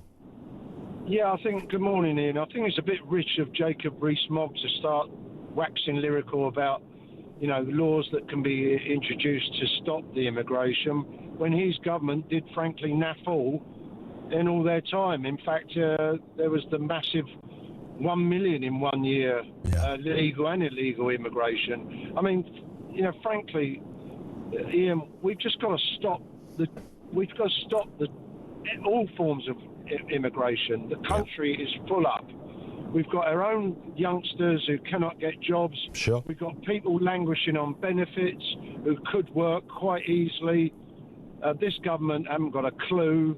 I had to laugh this morning when you spoke about people fleeing their countries because they were ruled by idiotic despots or something, you said. Yeah. Well, I don't know why 70 million people aren't leaving this country, because we're being run by an idiot. It's really strange. We've also, listen, great call, Paul. Thank you for that. Paul in Brighton, your phone line was slightly getting in the way of us towards the end there, but I took the broad brush of what you said. The other thing we've got to do is we've got to change the terms of debate. We've got to stop believing that being strict on immigration is a controversial or a right-wing position. OK, it's neither of those things. It's not controversial. It is not right-wing to want to protect your borders. It's not right-wing to look for or look at the economic impact of having tens of thousands of people that ordinarily would not be here. It is not right-wing to suggest that social cohesion and community relations are key to a thriving country and economy. None of that is controversial. None of it is right-wing. But every time, I find myself doing this, every time you open your mouth, you feel you have to sort of caveat it a little bit so that you're not sounding insensitive or that you're not sounding uncaring or mean. And nobody wants people to drown in the Channel. Nobody wants somebody to starve in a hotel because they haven't got a home. We all get that, but you do sense, despite all these years of agitation and everything we've gone through on the immigration debate, you still find yourself having to reach for those caveats in case something is seen as an anti-intellectual, insensitive, reactionary, bigoted, right-wing position. And until we can all agree, and I think we should, I know there's some bizarre people, usually on the left, in fact, nearly always on the left, who can't get their head around this. Until we can all agree that having this debate and being angry about this debate is not a right-wing position. OK, it is not a right-wing position to say that 200 young men have just turned up in my postcode, have been crammed into a hotel. We have absolutely no idea who these people are. Not a single clue. We don't even know where they came from. Nothing at all about their background. I'm sure, on balance, statistically, most of these will be very nice people. Don't doubt that. Sure, they're good to their mothers and do what they need to do when they were back home. But we don't know who they are, so we don't know which ones are the good or the bad. So we're playing Russian roulette with the lives of every person who lives in that postcode. That is not OK. It's not a right-wing position. It's not controversial to flag that issue. In fact, I would argue it's your duty to flag that issue. It's the duty of parliamentarians, those at Westminster, to constantly flag that issue. So we've got to change the rules of engagement so that we can have these debates and we can share the anger, the incredulity, the annoyance, the unacceptability of this situation. And if we get to that stage, then maybe, just maybe, our parliamentarians, our Westminster masters might actually get off their fat backsides and do something about it. Oh, we're governed by this rule. This law says no. We have to go through this process. There are ways and means if you really want to do it. And that is key to everything. Let's get a voice note in response to... no, in fact, we get a voice note in a few moments' time. Stand by for that. I do want to play you this, by the way. This is a bit of Ed Miliband, by the way, because you heard a lot said from Jacob Rees-Mogg about net zero and everything that Ed Miliband stands for. Ed Miliband has his own defence. Happy to play that as well. Here's what he says about making homegrown clean power. The truth is, our country remains in the grip of fossil fuel markets controlled by petrostates and dictators. That's why our energy bills are so high.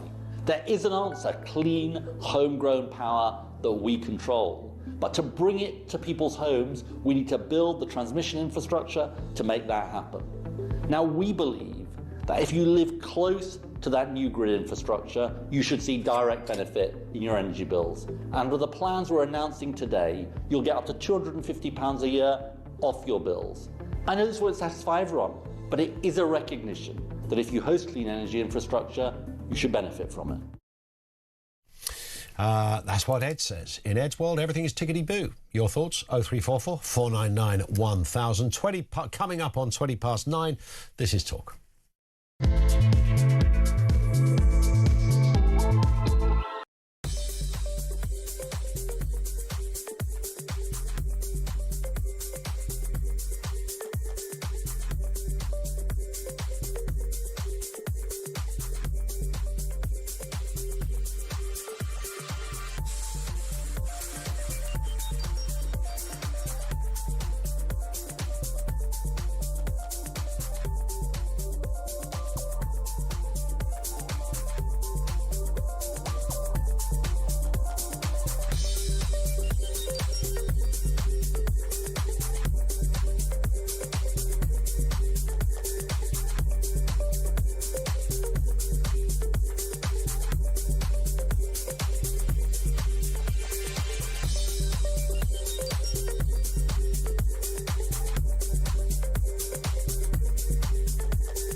He's just trying to take credit, Keir Starmer, isn't he? This man is not a leader. He is not the statesman that our country needs. He is failing us at every single level. Donald Trump understands that Keir Starmer is fundamentally not a patriot. Yeah. He's not on the side of the West.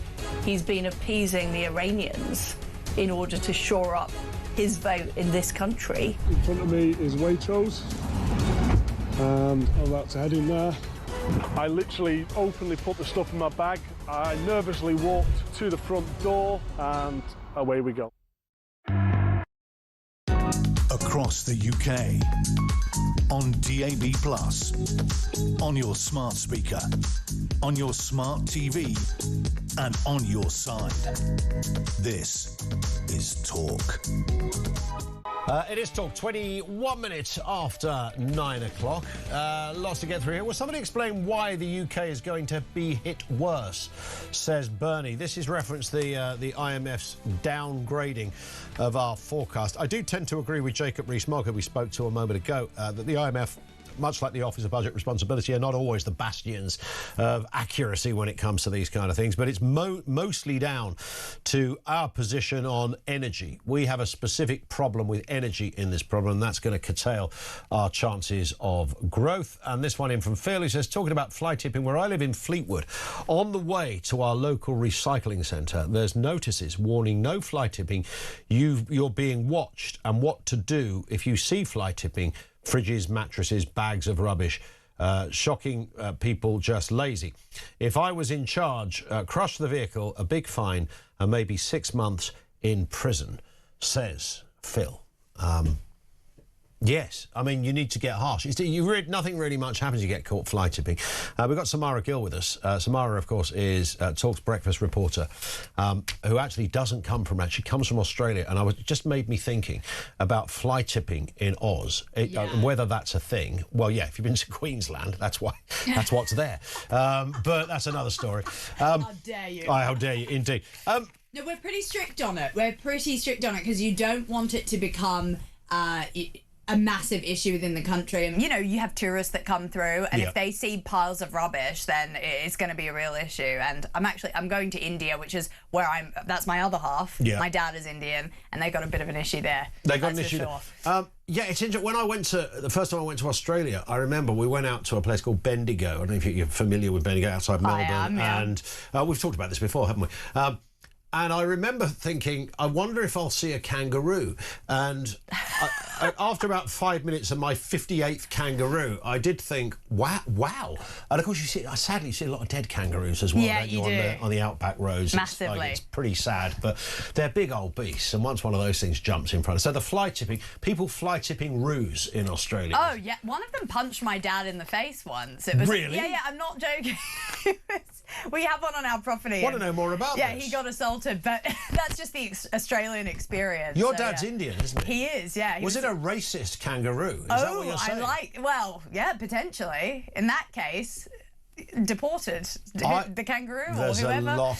There's a lot of supremacy going on in the kangaroo community. Lock him up. That's what they thought. What's going on here? This isn't a local. I'm whack. joking. Listen, let's come down to something far more serious. You investigate quite a lot for us here at Talk, and some of it is most of it is jaw-dropping. Some of the things you've revealed and found out, particular majoring on the issue of immigration. This story today is deeply disturbing. Sadly, as disturbing as it is, big elements of this are not that surprising. Tell us more.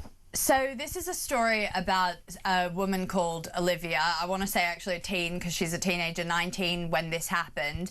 She's now 20. And the reason this story is so harrowing is it didn't have to happen. Now, I know we're in a morning segment, so if you've got little ears around, it's a little bit dark. Just want to let everyone know, just in case. But she was walking home from a nightclub. She was there with her mum. She went home early because she had work the next day, and she got followed and then subsequently assaulted by an illegal migrant who had been living in home office accommodation and had travelled down to Cheltenham for a fun weekend with his friend, I'm presuming on taxpayer dime.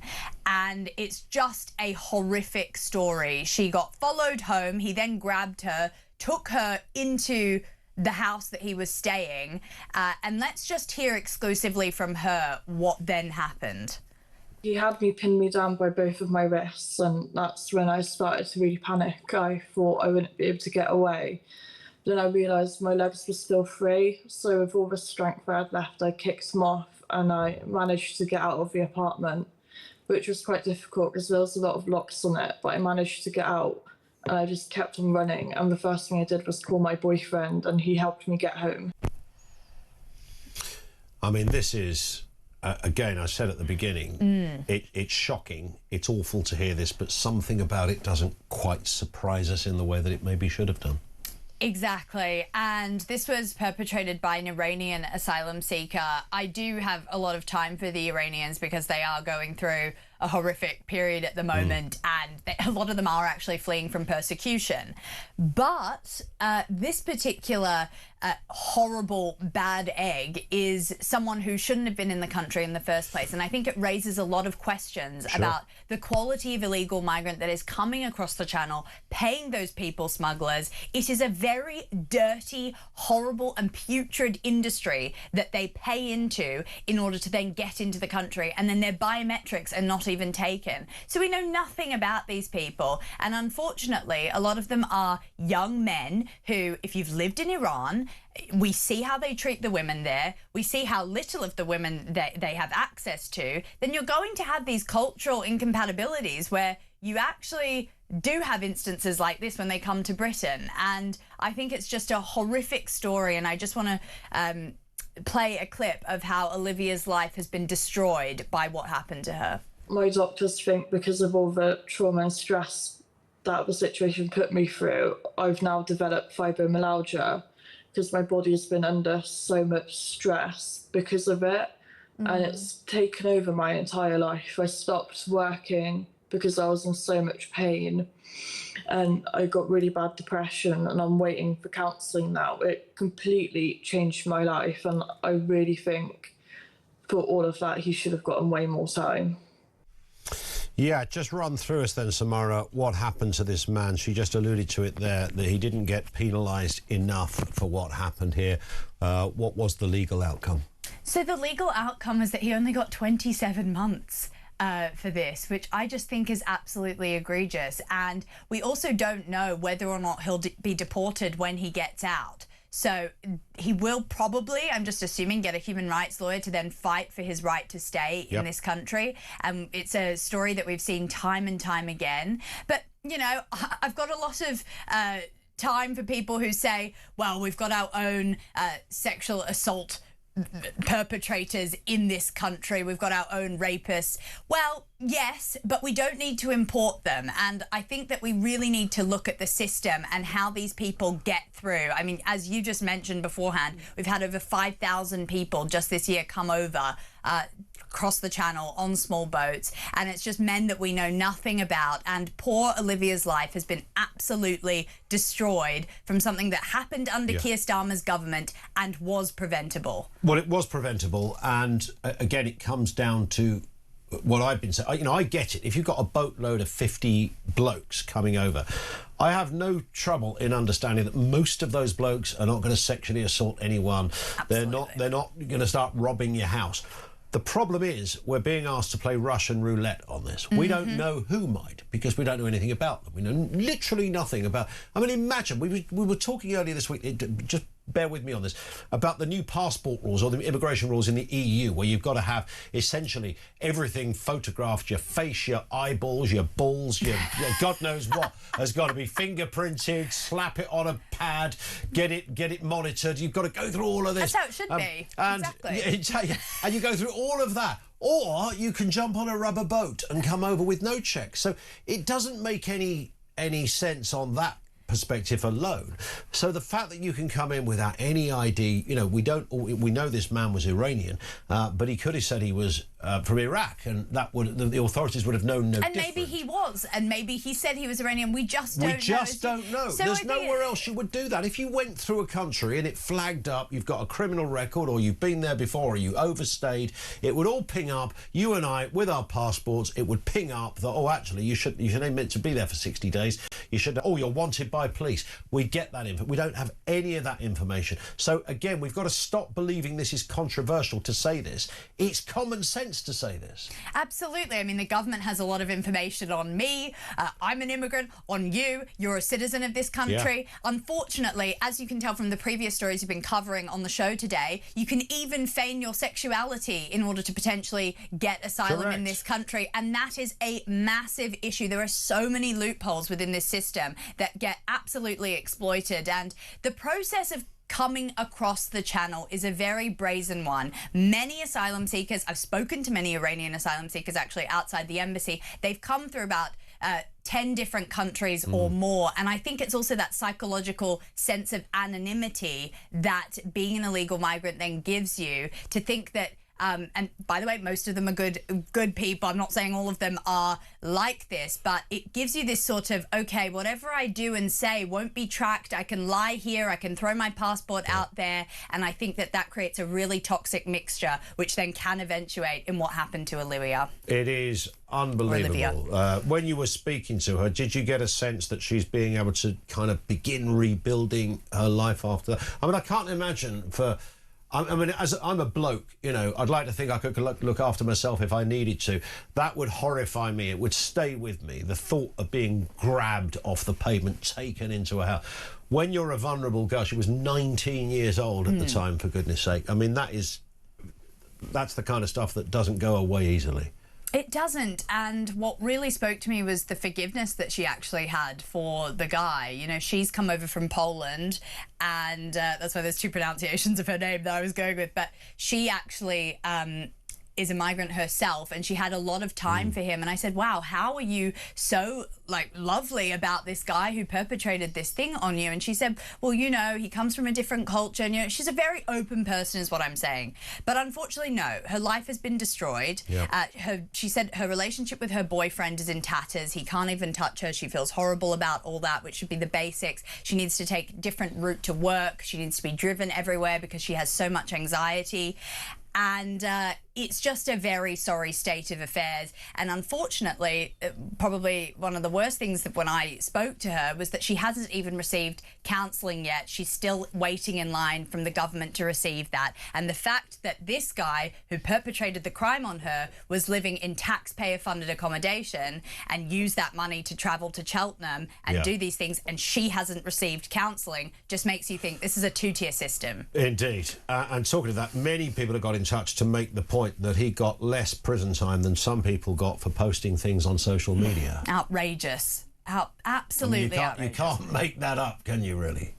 In fact, Sean in Bridlington makes the same point. He says illegal rapist gets 4 months less than Lucy Connolly got for a deleted social media post. Welcome to Starmageddon. It does feel odd. Nobody's defending people who write horrible things on social media either, particularly if they're illegal, etc. But nonetheless, it does give you a bit of clarity as to how knackered our system is. Totally. How could that ever be the case? Well, it could be the case because, I mean, there are a lot of human rights lawyers that do feel like they're God's gift to earth and they're God's gift to these people, and they should defend them because they didn't know any better or it's different in the country they came from. Well, you perpetrated that crime in the United Kingdom and you should face the full force of the law in this country. It's that simple. But unfortunately, we keep giving pass to these people, and it creates a really, really horrible precedent for future instances like that. Correct. And also, there's a bit of an urban myth around this thing. You're like, it's a cultural difference where we come from. This isn't. If, just as an example, if you did that in Pakistan, they'd hang you up by your Charlies and smash your teeth in. I mean, really, you wouldn't get a free pass. And that's then used in the British courts to say, well, if he were to go back and be deported, then he's going to be persecuted. And you saw with Hadush Kabutu, who was the other asylum seeker around the Bell Hotel in Epping, who assaulted a 14-year-old, that one of the lines that was used in the courts was, well, in his country, 14 is the legal age, or 14 is the normal age to do that to women. Well, I'm sorry, it doesn't blow here. It doesn't. It doesn't. Samara, thank you. Samara Gill with us here on Talk 0344 499 1000. Let's get a voice note. This is on Keir Starmer, and it comes from Sarah. Morning, Sarah. Morning, Ian. Great show. Just want to talk about our illustrious leader. it's like he's got his fingers in his ears singing la la la because he doesn't want to listen to it. He might as well put an advertisement on the global stage to say, come and attack us because we're really, really weak. Because he's not prepared to do anything about it. He's happy to hand out benefits to this, that and the other person. But, the actual hard-working person just gets screwed over absolutely everything. Our taxes go up, our bills go up, and we're not only funding ourselves, but we're funding everybody else. And, it's got to the stage which is not good enough.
Across the UK, on DAB+, on your smart speaker, on your smart TV, and on your side.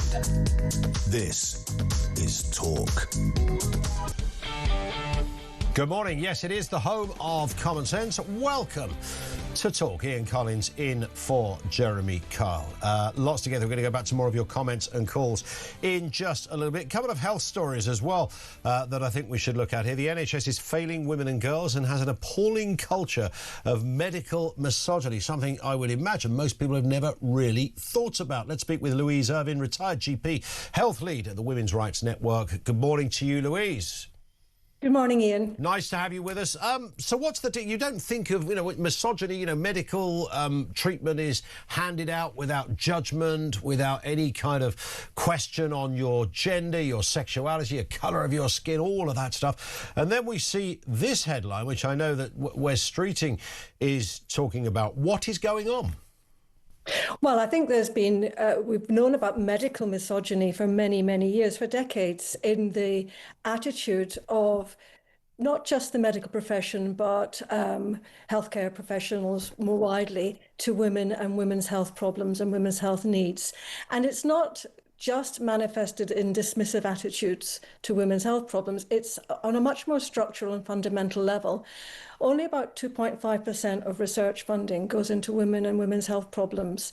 And some of the issues that affect women most have got the least research. And the waiting time, the specialism with the longest waiting times is gynecology. Wow. And that waiting list has doubled in the last few years. So there's an issue that goes very deeply in lack of research, lack of investment in women's health issues. And even some of the very good initiatives that we've seen have been cut back because of funding cuts. They should be prioritised. So that's wrong. Let me do a bit of mansplaining here, shall I do? We all love a bit of mansplaining, Louise. So I'm saying this with tongue in cheek. So I can imagine somebody, like an outsider, would look at a woman who says, I've got some real stomach pains, and the bloke would go, well, you know, you have periods and stuff. It kind of goes with the territory. You got a womb going on. We don't have one of those. You got those tubes, the fallopian tube. Everything's different about you. So, you know, naturally, it goes with the territory of being a woman. Is that a very crass and crude way of interpreting what's going on here? Yes and no. I do think there are some very good male doctors who are sympathetic. I wouldn't generalize it to all men. And also, I think, you know, about half of GPs are women. True. So it's more, so there is an attitude, yes, this is part of just being a woman. You're born to suffer, which is terrible. And it's really bad for young women, especially when they start periods and they're having painful period. They don't know where to turn to, and they're just told, oh, well, that's just put up with it. That's what being a woman is. Indeed, no, you could sort of not expect it, but you could sort of hear the argument from a, you know, not particularly naive GP. But if you're a consultant, you're a gynecologist, for goodness sake. I mean, it's literally your job to know all about all of this. So why would there be discrimination, even within a department that specialises in a field of women's health? Well, I think that there should be two. We should think of things two different ways. Yes, that we should make sure that gynecologists treat women well and with respect and take their problems seriously. But I think many gynecologists do. They would like to do better as well. For example, the Royal College of Obstetricians and Gynecologists made a report a few years ago saying that for painful invasive procedures like hysteroscopy or inserting an intrauterine device, women should be offered anesthesia or analgesia, pain relief. And that was a recommendation, but it was never implemented. It was never mandated. Wow. So in fact, it didn't happen. Now, the reason for that is, I don't want to bang on about funding all the time. It's not just funding, but funding is important. If you want to offer all women anesthesia or analgesia, you need more training, more time, more resources to do that. And that's why it wasn't mandated. So now with the new announcement by Wes Streeting, I think he said that this is going to be mandatory. That's what we need. I personally don't think the idea that women individually complaining and thereby withdrawing funds from the provider is the answer, because that's putting too much onus on the woman to be the activist or do the complaining. I think we should make sure that these things, which we know are good and effective, become mandatory and are properly funded. Well, you've done some brilliant explaining to a man there as well, which is interesting, because I would have just assumed this stuff was mandatory, and it's interesting you educate us to the contrary. Louise, thank you for your time. Louise Irvin, retired GP health lead at the Women's Rights Network. There is another aspect as well around health today, and that is those that are absolutely exhausted and blown out by the job itself, overwhelmed by sustained levels of stress. Claire Goodwin is the founder and CEO of Frontline 19, which offers support for frontline healthcare and emergency workers. Claire, good morning to you.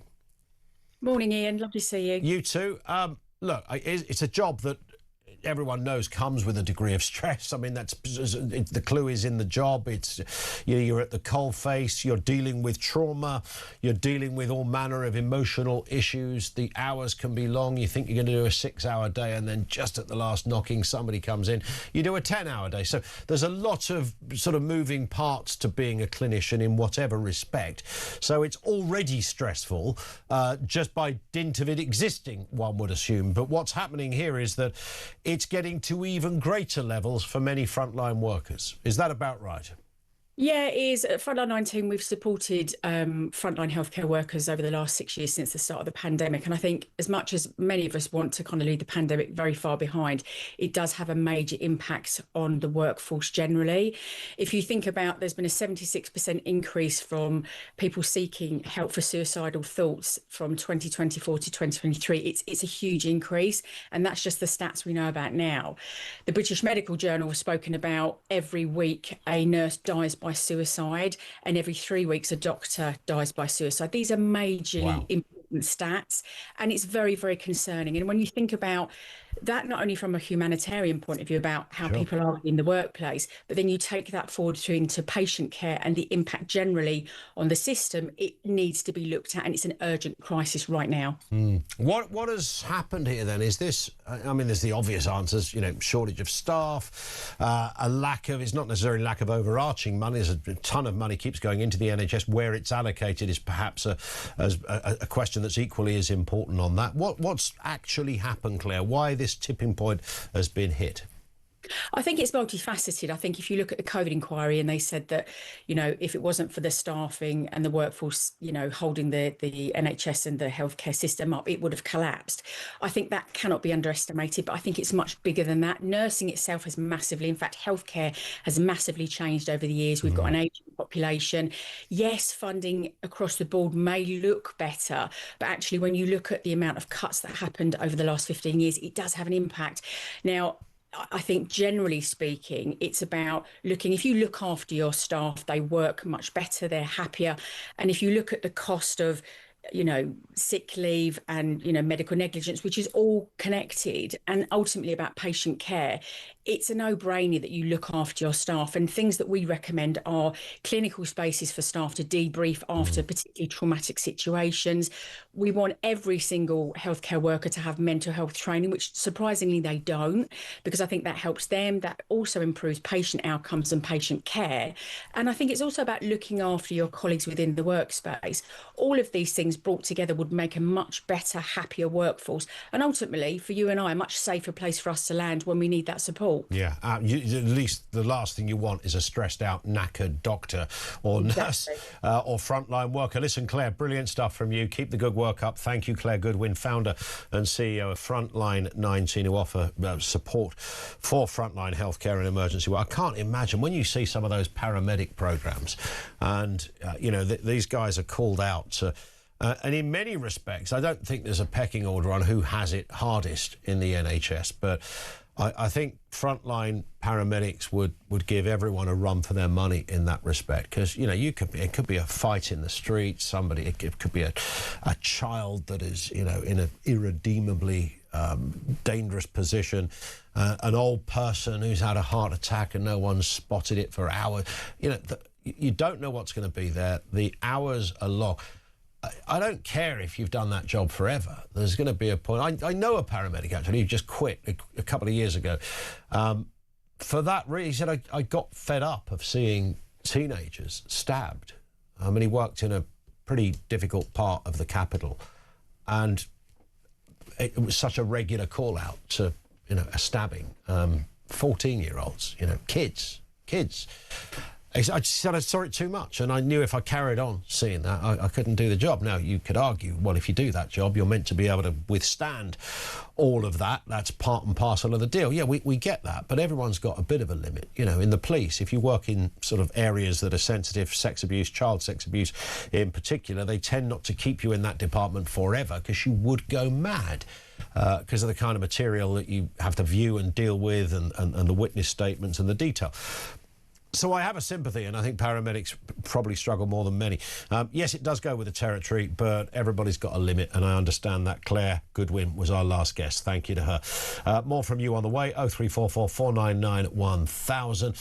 We've been talking to Samara Gill, our reporter, about the rapist, or the sex offender in the case that she was highlighting, where a woman had forgone her anonymity to tell her story of what happened. Let's get a comment on that from Ian. Morning, Ian.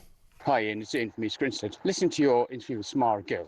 Just one point, that you talk about very light sentences for these rapists, or sorry, attempted rapists, migrants, whatever. So all we're doing really is fueling the situation, because it becomes common knowledge that, hey, you try and rape a girl or you rape a girl in England, you don't actually go to jail for very long. So it's like an open book. They need to punish these people severely and actually make it look as though, you know what, you don't do it.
When conflict breaks out anywhere in the world, it has consequences here at home. Talk War is your definitive national security briefing. From the conflict in Ukraine to the tensions in Gaza and the latest escalation with Iran, this is where you'll find comprehensive comment and expert analysis with multiple updates throughout the day. The Talk War podcast from Talk, available on the Talk app or wherever you get your podcasts.